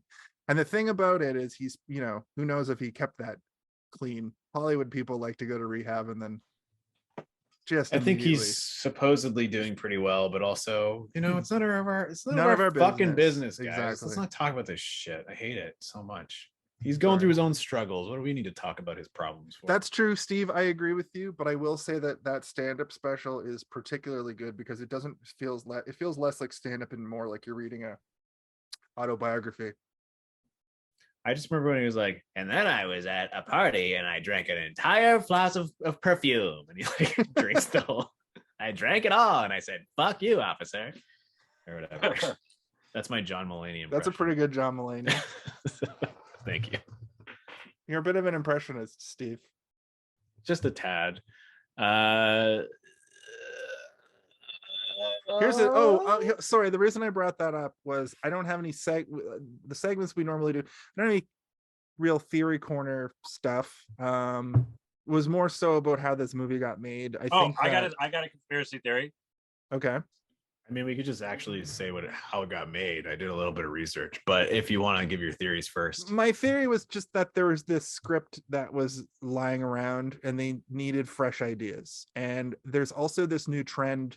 I feel like this movie falls into the trend of the movies like Air, Tetris, Blackberry. I feel like it's one of those kind of movies where it's like this thing that everybody's kind of aware of. They're like, we already made all of the movies we can All the make about products. the presidents and the famous serial killers and anybody who made a difference in the civil rights movements, whether it be Black, Asian, gay, or ladies. So we really got to come up with some ideas here. We're gonna do Tetris and flaming hot Cheetos. Yeah. What about a Florida man? No, we'll make a TV show about that with relative unknowns. How about this? Yeah. Cocaine Bear, and everybody just rips giant lines, and then they write this script. It was Sorry. kind of funny when the bear snorted the coke off of the severed leg. Yes, that kind of stuff. Those visual gags I liked. A lot of the stuff with the bear. I'll get into it in the what went well even better bit. Before Steve, you tell us how this movie actually got made. Kaylin, you had a conspiracy theory that I'm actually curious about now. So weed was illegal for a long time, Right. and it kind of felt like it was planted in movies to kind of slowly kind of desensitize or whatever it, right? Okay. And lately it seems like cocaine has been coming up a lot in movies, and so I have a feeling that down the road the same sort of thing's going to happen with cocaine. I don't think cocaine will. I don't think you'll ever be able to go to a cocaine dispensary, but I think cocaine will be medically prescribed to people or available. Here's your prescription dollar bill. Just roll it up. And... Hey, you just get a plastic, real special plastic tube. I will say that Toronto now has magic mushroom dispensaries, so we're moving forward here. Cocaine's a little different. Cocaine's a lot different. In fact, cocaine will stop your heart if you do too many. If you do too many. Cocaine will make you have the best time of your life. That will turn into the worst time of your life. And that worst time of your life will be your death. It also is one of those things that on the street, it is so very dangerous. Yes. Whereas mushrooms and weed, relatively not dangerous. If you buy shitty weed or buy shitty mushrooms, you're not going to die. But if you buy bad cocaine, you can get die. fentanyl and die. Yeah. And the thing is that cocaine's not as bad for you as they taught us it was as kids. It's street shit that's bad. If you could look at all the rock stars that have existed through history, they were all getting the big stars like Ozzy and the Rolling Stones. They were getting their cocaine from literal doctors, and that clean shit, well, it's still horrible for you, right? It's manageably. It's fine. Clean. It's not cleaner. It's clean. It doesn't have any fucking filler. Doesn't have any additives. Doesn't have any fentanyl. How'd this movie get made, Steve? What's the poop? In the year 1985, drug smuggler and smuggler. Go for the smuggler. Get him in the smuggler. I'll allow it. Anyway, no, it was the writer. He was going through a bunch of the old, we were talking about, McDonald's has a movie, the Flaming Hot Cheeto has a movie, Tetris has a movie. It was very much a case of that, where he's like, what are stories that we can turn into something? And this was something that he remembered and was able to write a screenplay, and he did, and it was purchased. And it floated around basically based on the name alone, very much like Snakes on a Plane, right? And I think the difference between this and Snakes on a Plane is that Snakes on a Plane was almost completely backed by Sam Jackson's star power. Yeah. And they even wanted to change the name of the movie because they thought it was too hokey and no one would want to go see it. On a snake.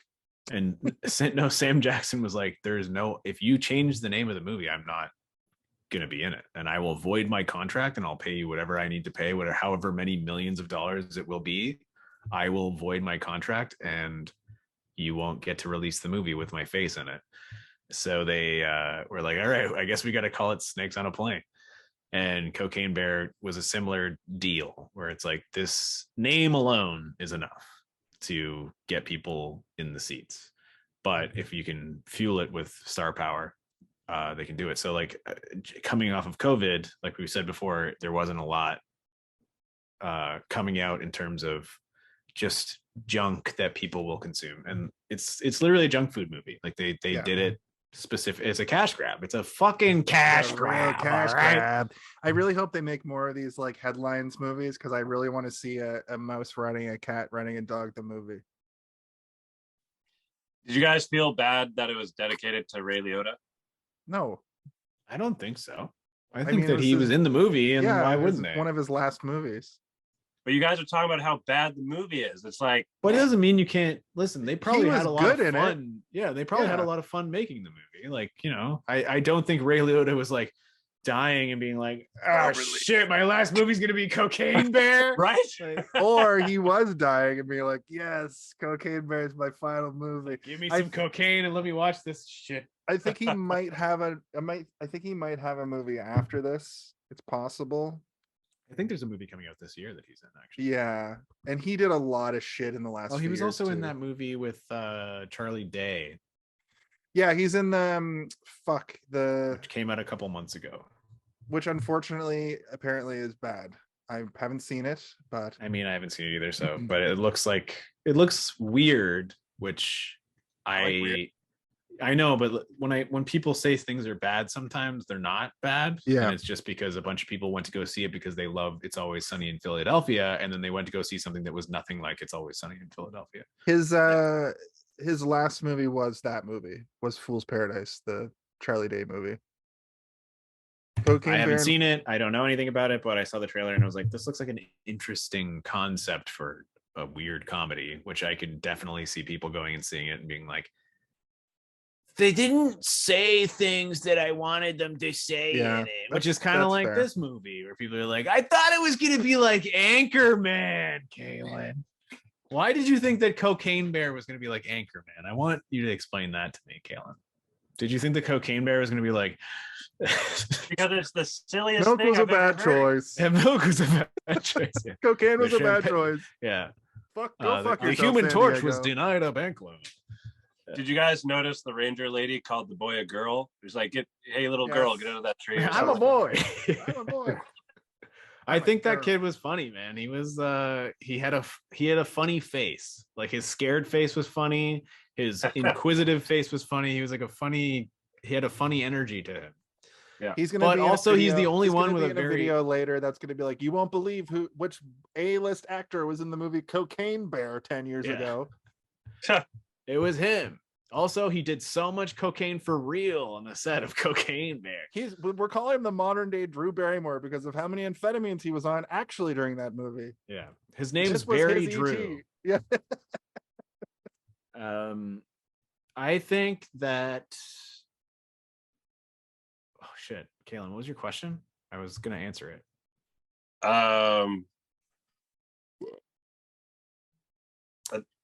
I just asked if you guys heard if you noticed the ranger lady called him a girl. Oh, right. Yeah. Which you did. I think that most of it, yeah, we did. No, I had like another thing that I was going to say and I got thrown off, but anyway, it's fine. I can't remember what it is. His faces, he was animated. You enjoyed his acting. Oh, he's super Southern for some reason, and nobody else seems to really have a Southern accent except Keri for him. Russell does. Actually, the daughter does too. Because they're in Chattahoochee, which But is. why is he so like, come on, Nat? Like he's like He's got a little more Huckleberry twang Finn. to his Yeah. voice or whatever. Yeah. Well, Keri Russell's character is very much like, we're from Tennessee, and then the daughter comes and goes because she's not doing it very good. Also, Elizabeth Bank, I believe, is from Tennessee or Massachusetts. Massachusetts and Tennessee are in very different places. Well, I don't know which one is correct then. Let's just Massachusetts is on the northeast coast. Tennessee is Boston, Massachusetts. I know, but I heard Tennessee and I was like, I think I heard her say that in an interview once, and now I don't know. So let me just look. I like that they were in Chattahoochee, which is best known for that Alan Jackson song that goes way down yonder on the Chattahoochee.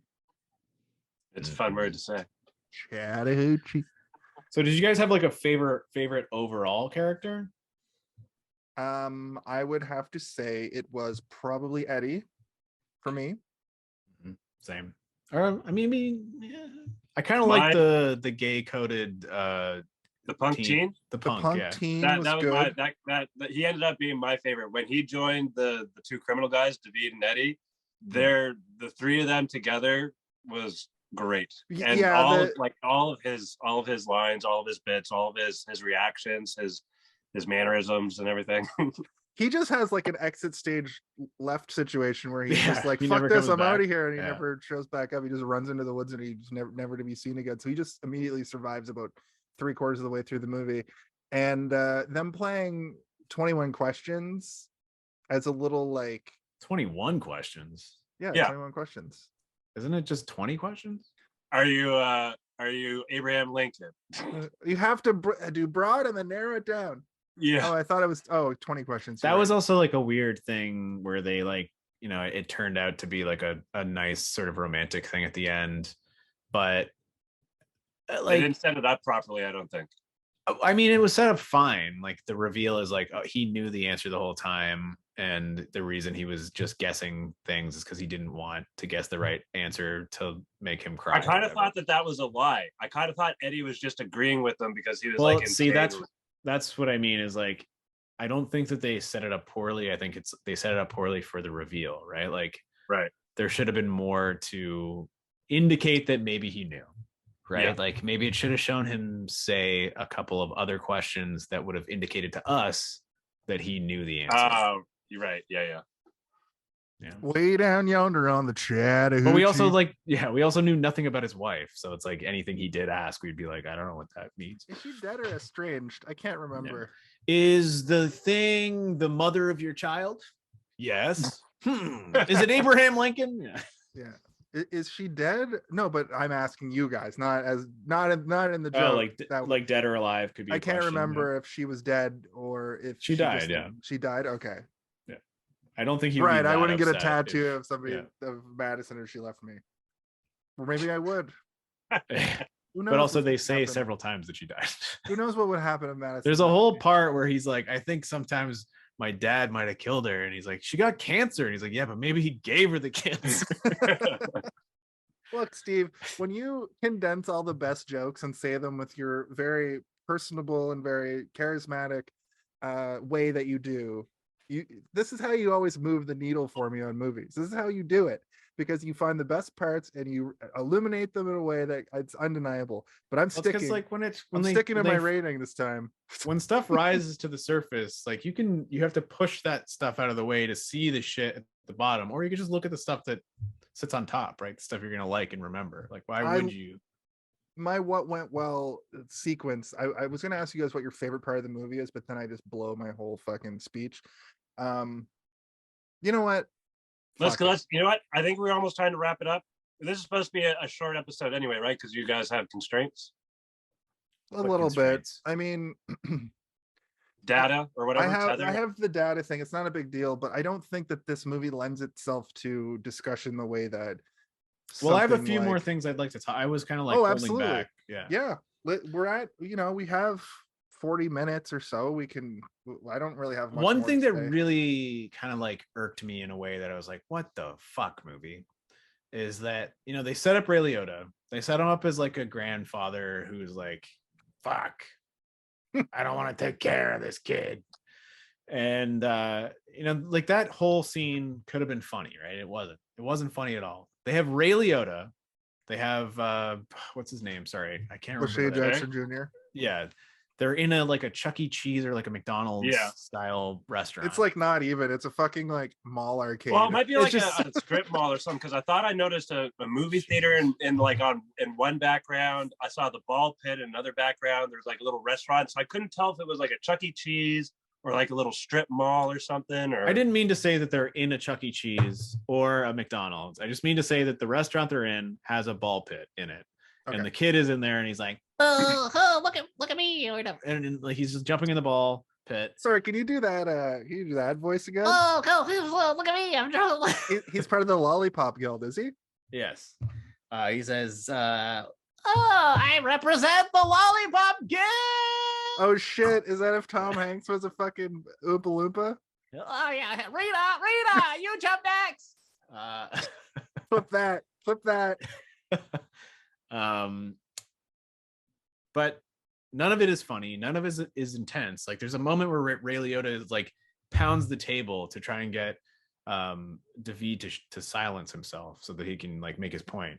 And it's like it's like a limp wrist hand slam that makes no noise. They don't even like make the sound louder in post to make it scarier. Like even if he like hits it and the sound is loud to startle us, we would be, oh shit, Ray Liotta. But They don't. So they had the opportunity to make it funny or intense. And again, it's one of these moments where the two things are competing. Like he steps in the ketchup and he's wiping it off. But like we get it. And like you get an ADR line where he's like, shit, I just bought these. And you're like, okay, but it'd be funnier if he didn't just buy those and he just was able to keep them clean for that long. And this is the start of his like journey of getting dirty, right? Like where like everything beyond that is just like fucking his clothes up. It's like they didn't go for the setup payoffs. They just went for like scenes and then remembered later when they were filming something. They're like, oh, remember when you stepped in the ketchup earlier? What if we make your shirt get dirty now? And then you're mad about your shirt getting dirty, and then you step in a puddle and your shoe gets dirty. And it like, and then you cut to later when the detective gets shot from somebody off screen. But before that, you've got a trunk opening with a hand grabbing the rifle out, right? You don't know who it is. And then he gets shot, and then he falls over and the rifle comes up, and it just is like this full-on frame of Ray Liotta who is just shot. And I'm like, what? Why not just like let that play out for like a couple more scenes for a while and then have him show up, right? Am I wrong? Do you guys not agree? No, I agree. Yeah, absolutely. When you talk, I wasn't sure if it was okay. Maybe well, like he opens the trunk and then we're like, oh, there's somebody coming to the woods with a rifle. For all we know, it could be somebody hired. He hired another person because he didn't trust David, or he didn't trust his son. So he's like, I need you to get the job done. Or it's the Colombians. The Colombians have hired somebody else. That would have been a nice. There, you know what?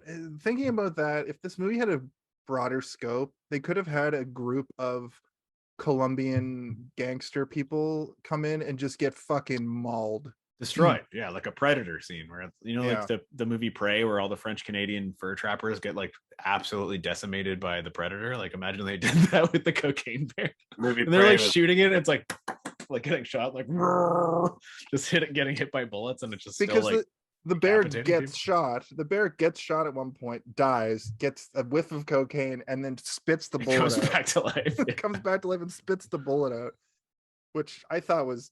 I laughed out loud at that. I was like, "That's pretty fucking funny." It's like a Terminator thing, or like like some crazy, like again, absurdist, right? Like we could have gone full cartoon mode. Full absurdity.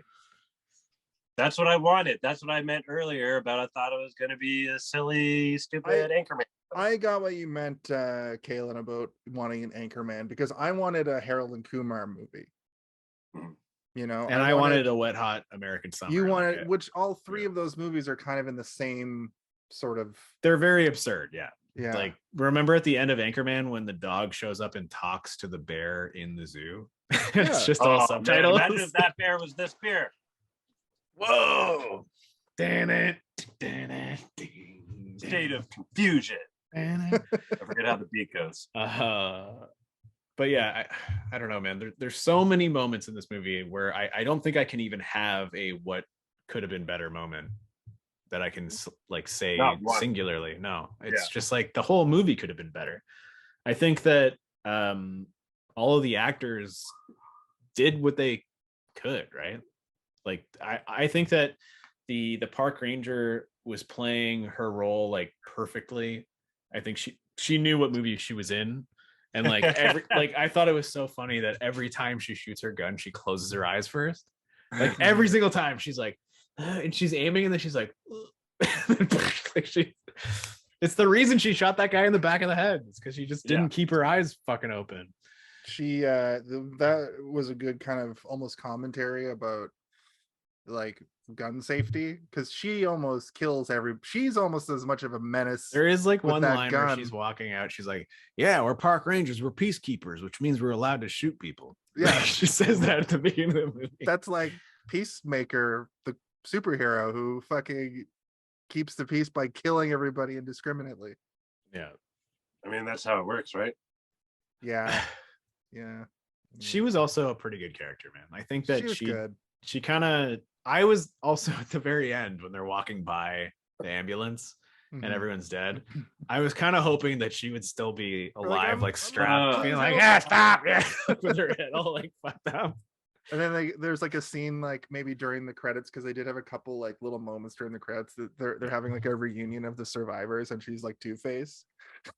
That would have been funny. That would have been fucking Yeah. good foresight. Or it's because it was like mostly just like the top of one side. She just has like a weird metal like plate. She looks Oh, like Kano from she looks Mortal like Kombat. Kano. yeah, like from Kano Mortal from Kombat. Mortal Kombat. Yeah. Like she even has like a red eye, like a red laser eye. We should have wrote Cocaine Bear.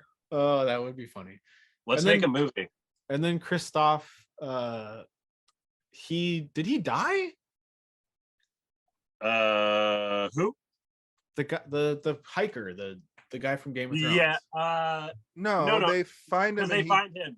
Yeah, And he they runs find him away, later. but then there's like this weird moment where later in the movie, like a little bit later, they say like, remember what the bear did to that hiker, and it cuts Yeah. back to like a corpse, and they tripped on a corpse, and I was like, is that supposed to be him? Oh, I think actually, you know what? I think you're right. So yeah, because they meet up with him later to like go to the cave or like go to the cave or That something. seems but like then they did like a- a flashback when they No, get I to thought the they cave. tripped over her, like his wife or whatever.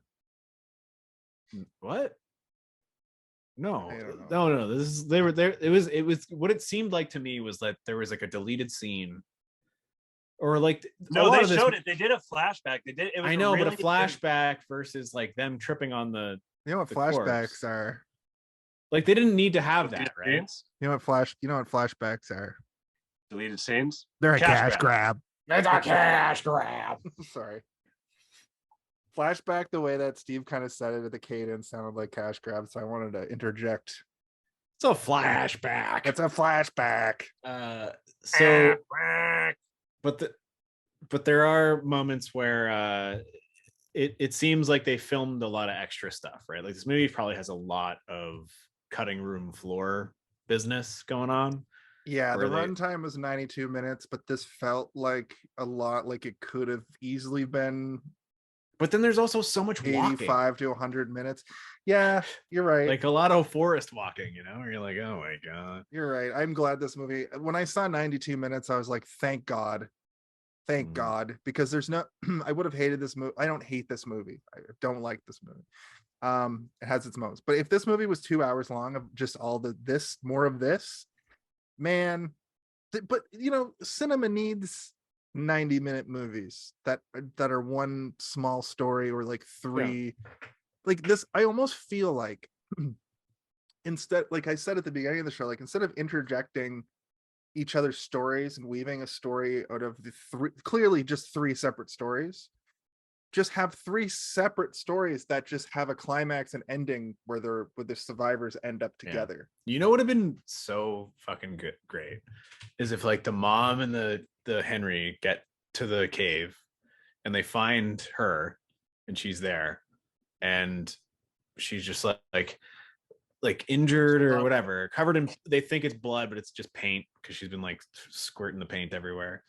And then like while that's happening, they also are cutting to the drug dealers also going into a cave and the other people also going into a cave. And it's like all three of them seem like they're going into like the same cave and you're expecting them to meet up.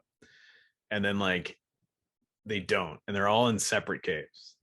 And then like the mom and the kids get away. And like, as they're like running away, you hear like, whatever. And like one of them's like, ah, and gets killed by the bear. And then the other one is just like, what? And he like hears it and then he looks down and then there's just all the little bears and the little bears just like kill him like aliens, like, you know, like in Jurassic Park, Lost World, where Lost the guy's World, like got all the yeah. little, yeah, he gets killed by all the bears and then just the mom and the kids just get away while everybody else just gets murdered. And I know, like, you know, like Alden, Han Solo, Ice Cube's son, like all of them like have their stories going on, but I would have loved like a weird sort of like, you think they're gonna meet up, but they don't.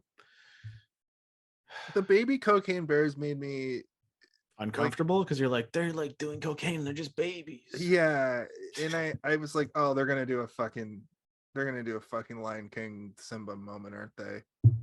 Or Bambi. Everything the sun touches, everything the cocaine touches belongs to us.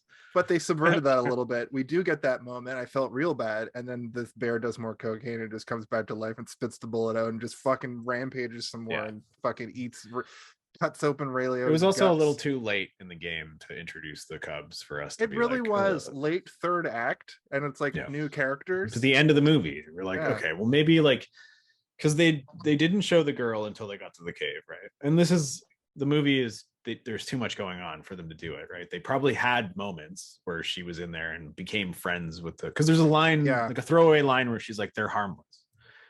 And like it's like, okay, she's been in here with them for however long, she knows they're harmless. But like They imagine there's a probably cut moment 5 to 8 minutes out of the movie of her having these nice moments with the bears that the team that made the movie realized we can cut all that and just have her say that they're nice. but at the same time that 5 minutes of her talking to those bears would have both made us care about her and them, the bears. And I cared about the Cubs. You guys didn't care about the Cubs? I did like in so much that I felt care so about bad when bear Ray hit him with cubs, the gut.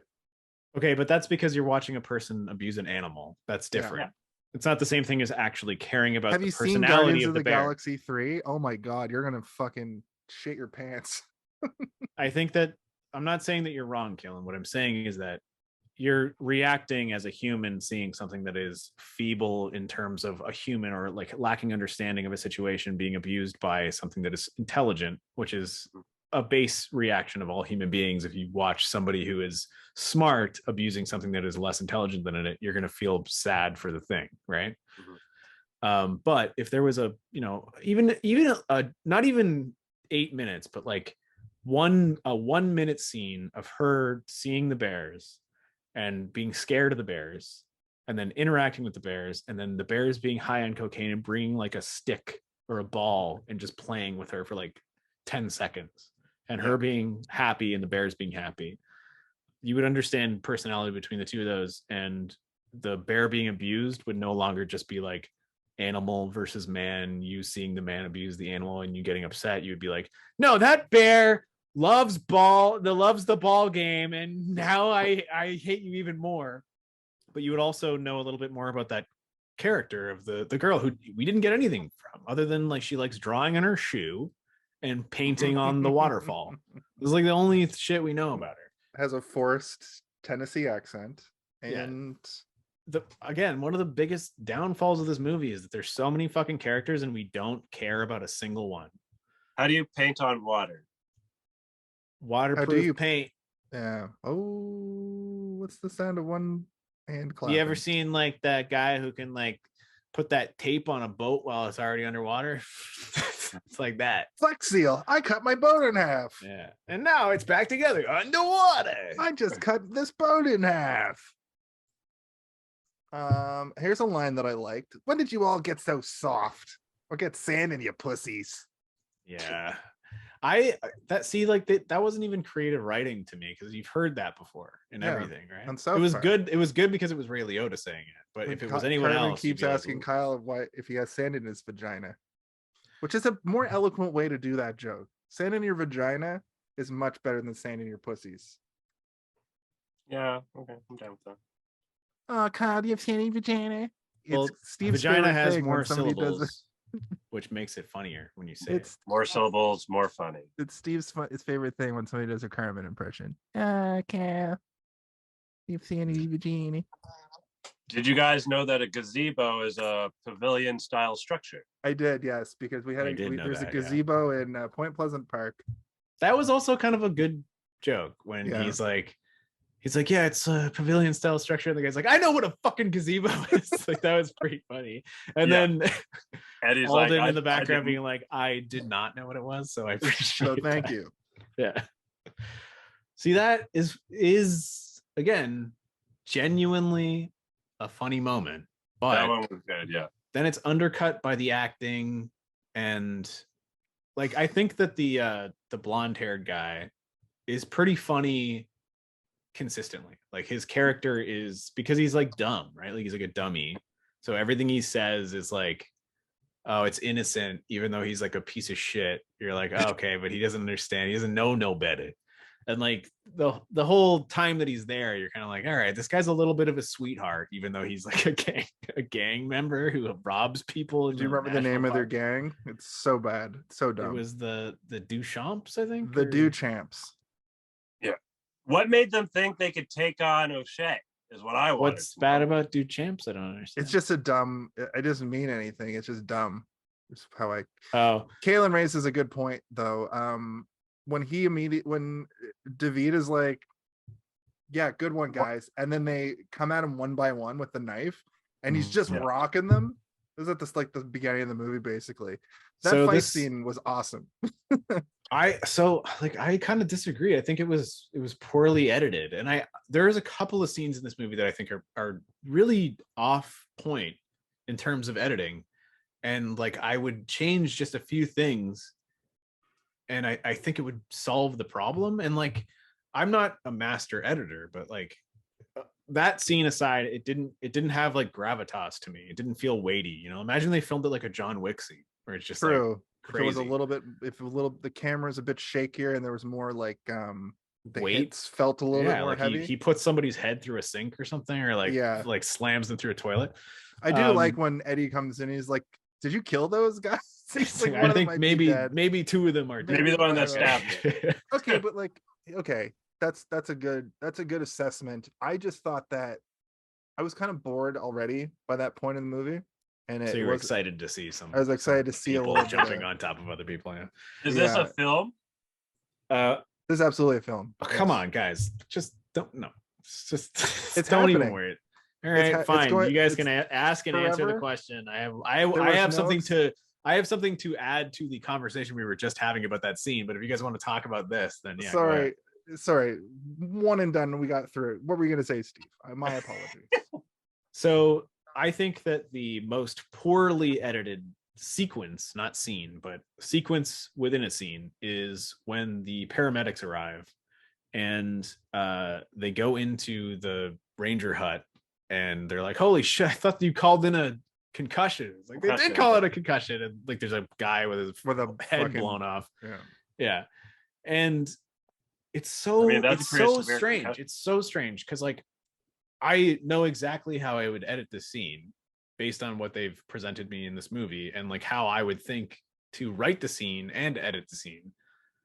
They have this whole moment where he goes in and opens the door and the head rolls and he's like not reacting to it the way that anybody would react to a severed head rolling up to your foot, and then seeing the bear in the corner. All the while she's trying to like get a pulse from the ranger on her chest, and she can tell she's breathing and her heart's beating, and she's trying to speak the whole time.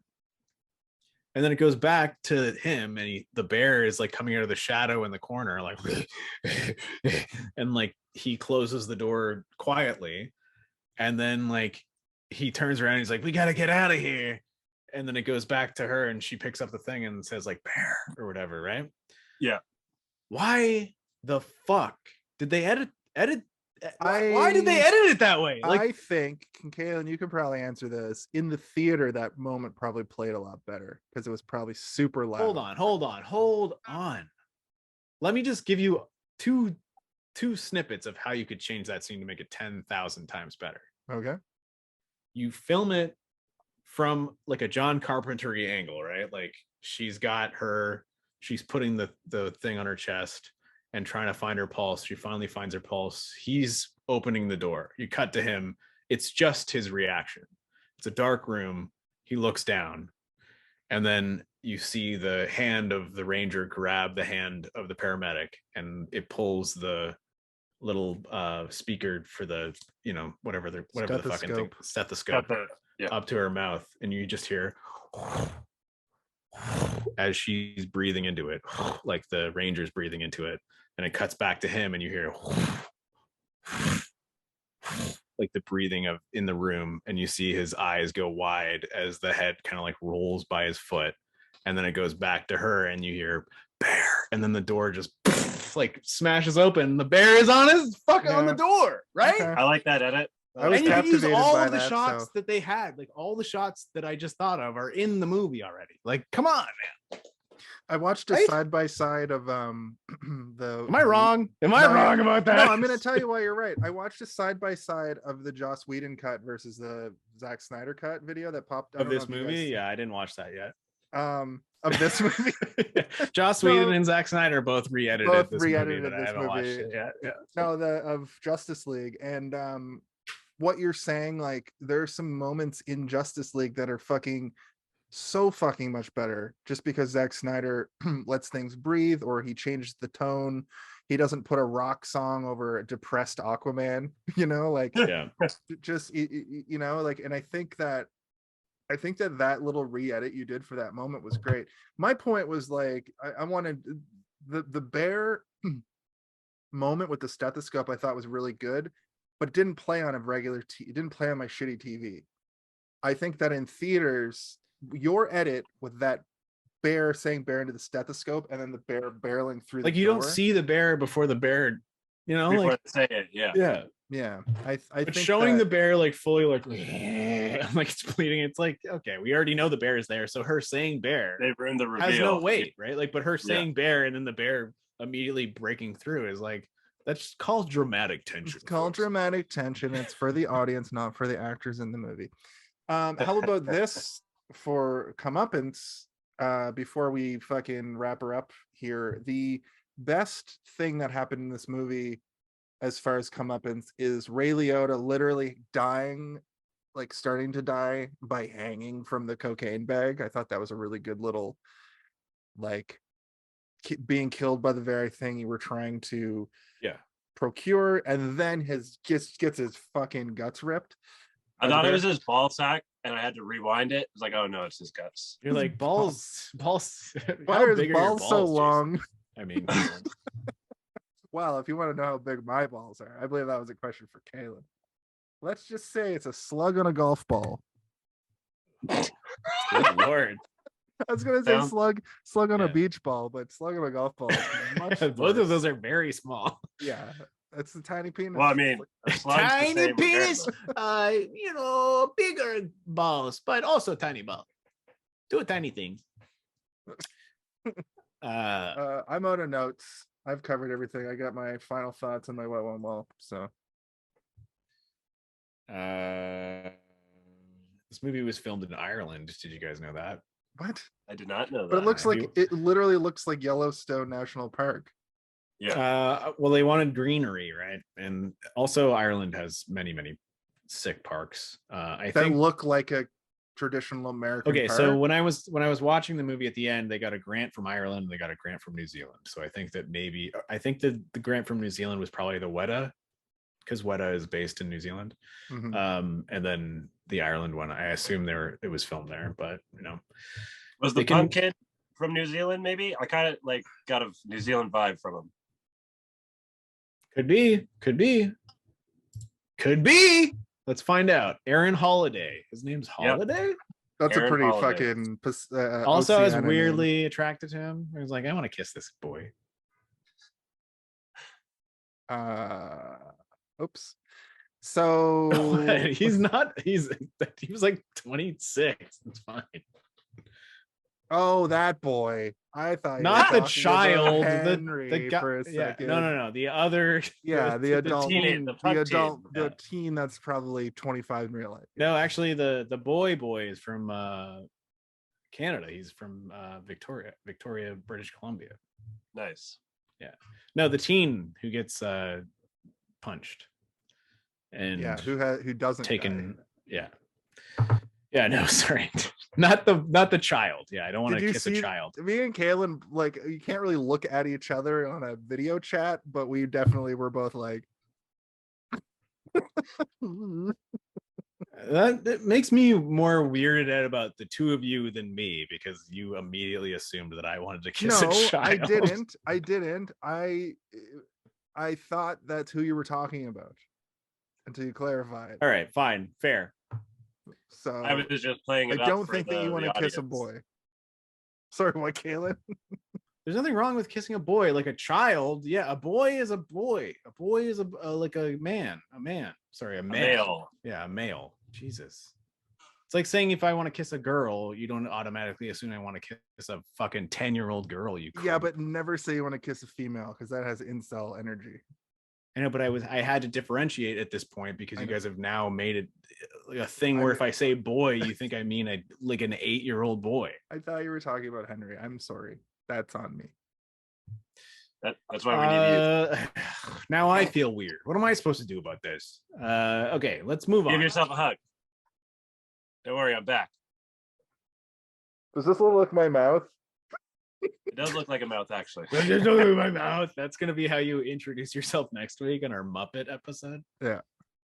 It is kind of a Muppet episode, actually. Because of the Megan. Bears? Megan.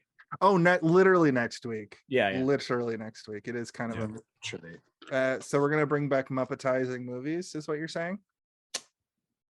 I mean, for that episode, it seems maybe appropriate.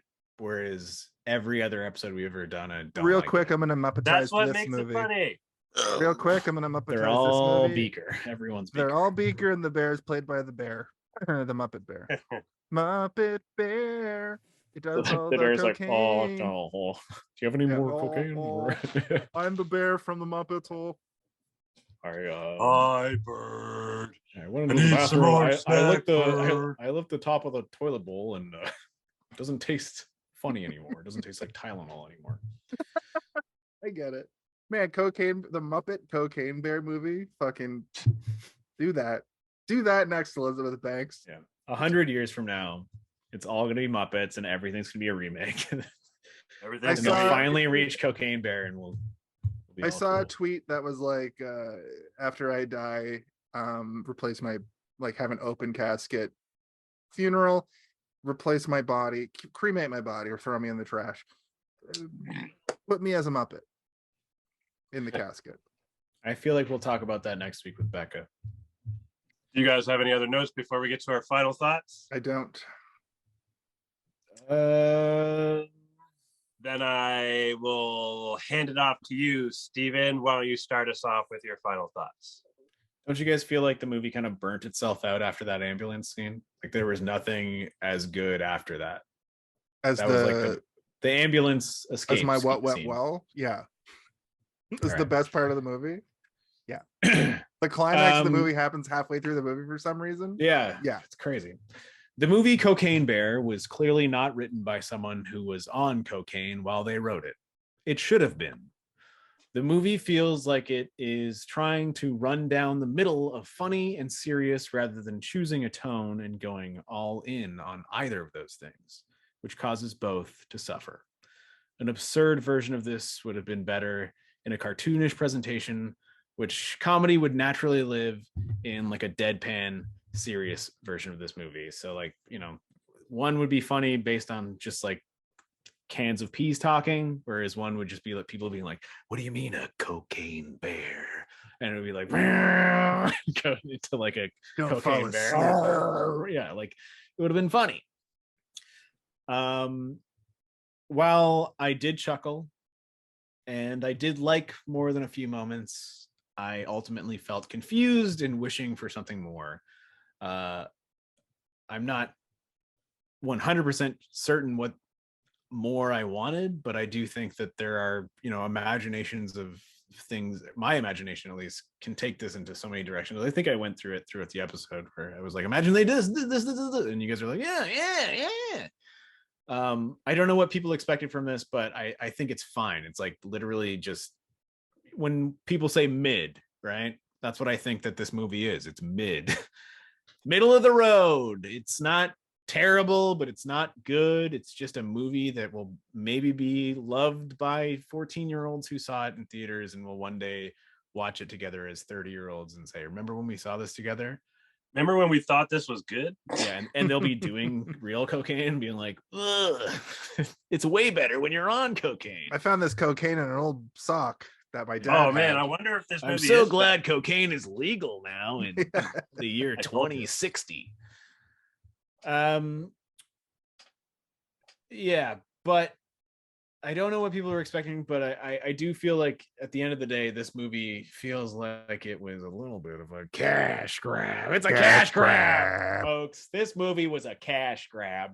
And I think that what went well, the characters played tone well for what they were most likely told to do overall.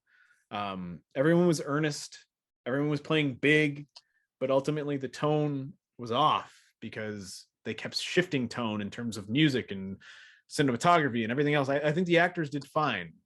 I just think that the movie itself didn't support the actors to kind of come together and make what they, I think, had planned to make.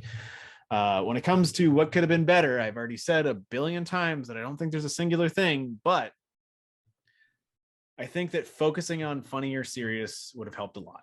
If they had been able to decide funny or serious instead of trying to mesh those two things together, just choose one, and the funny would have been funny and the serious would have been funny as well, because the concept is just funny. It's a funny concept.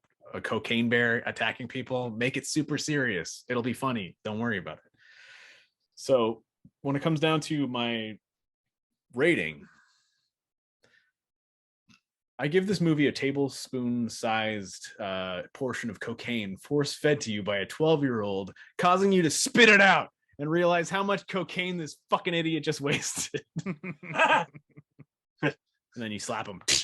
You fool! Thank you.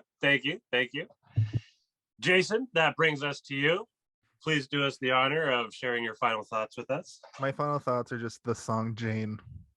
No. That would have been good, actually. Can we end on that?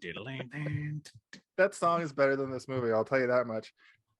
Like I said, I own that record, and I didn't know. I was going through my record collection to like pare it down, and I found the Jefferson Starship with Jane on it. I put it on immediately. So here's my final thoughts. Yeah. Nice. I have shit tons of vinyl, and then now it's like curated in a way that like it feels like my collection. It was my dad's. He's not dead, but was my dad's collection. When you say was for a parent, it sounds like, yeah. Anyway, he's still alive. He gave me his record collection because I'm a fucking hipster. Here's my final thought for Cocaine Bear 2023. I didn't really care for this. I'm like the one of the more positive figures on our show. I find, like, I'll take a movie that you guys objectively hate or Steve hates, and I'm like, I liked it. This one, what do you mean? I don't hate anything. I've never hated a movie on this show. You went to film school, so you're What about all the movies I picked? Well, I hate all the movies you pick, but name another. Buster Keaton, the general. He picked that. I said name another. Subscribe to the Patreon I'm going to build, and you can get that episode exclusively for you. I did not care for this. I get what they were trying to do, and Elizabeth Banks got to show off her directing chops, but overall this feels like a miss. I liked how brutal some of the gore was, and I liked that they were able to take a pretty dumb news article and get a whole movie out of it. The pacing was kind of weird, and I'm glad this movie wasn't any longer. I'm pretty sure the bear died in real life also, so I was hoping they had to like blow it up Jaws style to stop it from rampaging, which would have made it a movie. But it is a film because there's only a chase and no explosion. What went well? Actually, that's weird that I went to the what I already had a what went well, because I wrote another what went well, and what went well in this movie overall was the sequence of 3 brutal deaths right in a row. That was my favorite part of the movie. Ambulance part? The ambulance chase was great. It was fine. But like him getting killed, her getting fucking hoisted out of the back and grinding on the ground and dying, and then the ambulance driver getting fucking shot out the window from crashing into a tree. Wear your seatbelts. Was that a racist joke? Was what a racist joke? The ambulance driver hitting a tree? Shit. Oh God, no, Kaylin, come on! Don't look for. I think things that you're aren't there. racist for asking that. Don't look for things that aren't. I there. didn't even think of that until just now, which Now means When I it was was not a watching it- racist joke. It means that you just said a racist thing. The 3 of us getting it, the 2 of us getting it, we're all racist now because we all went there. But I didn't even think of that. I until didn't think just of it now. until just now. At any rate, I got you back. that whole sequence was fucking phenomenal compared to like a lot of the rest of the movie.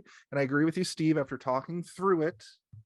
A lot of jokes that did land were funny, but I think through the lens of you just retelling them is what I found funnier than them telling them in the movie. And That's that totally fucking, fair though as well. that I think penne that bit really made me go like, oh, they're gonna just tell really. is it going to be just like somebody being like, this chicken come with it? It's like, Yeah. no, it's plain. It's plain. Like, I hated that.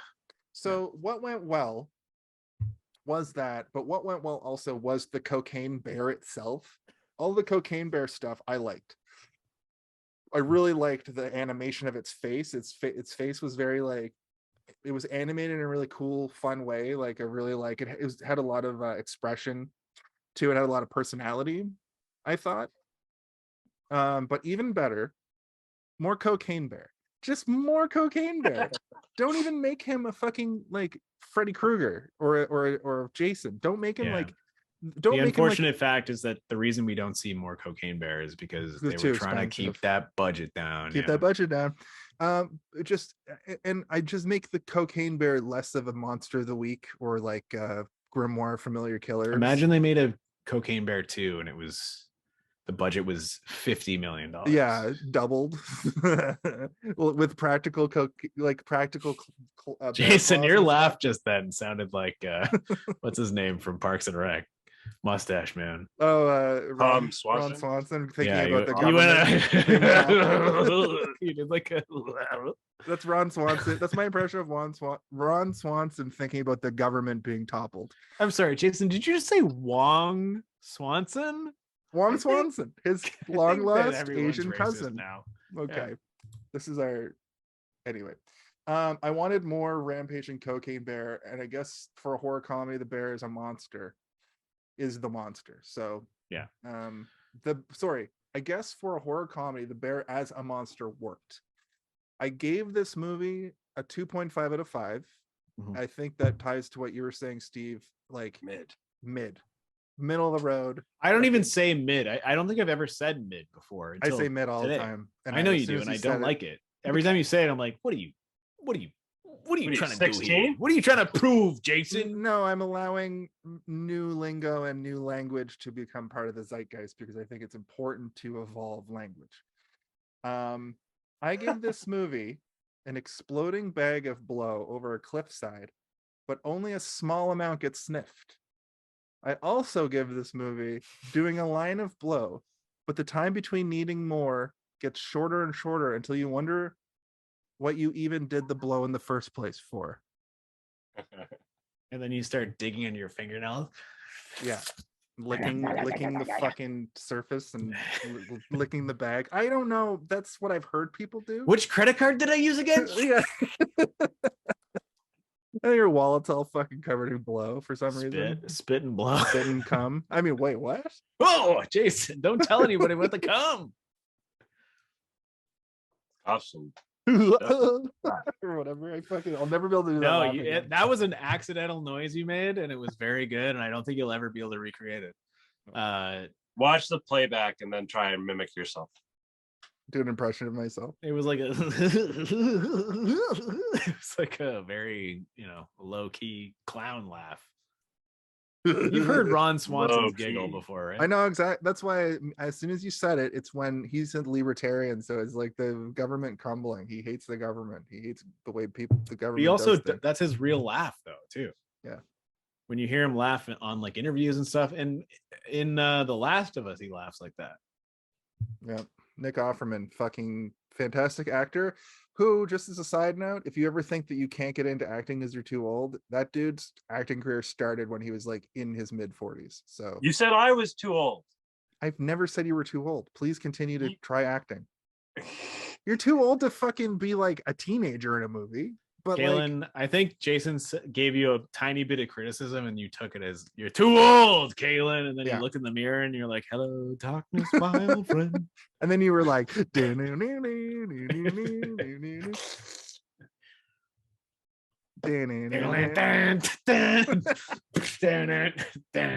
his head on the fucking bathroom, the top of the bathroom door frame? Like All right, that, Kaylin, like go that ahead. vine. It's summer and I got my hat on. Boom. And tipped his hat like so. Ding.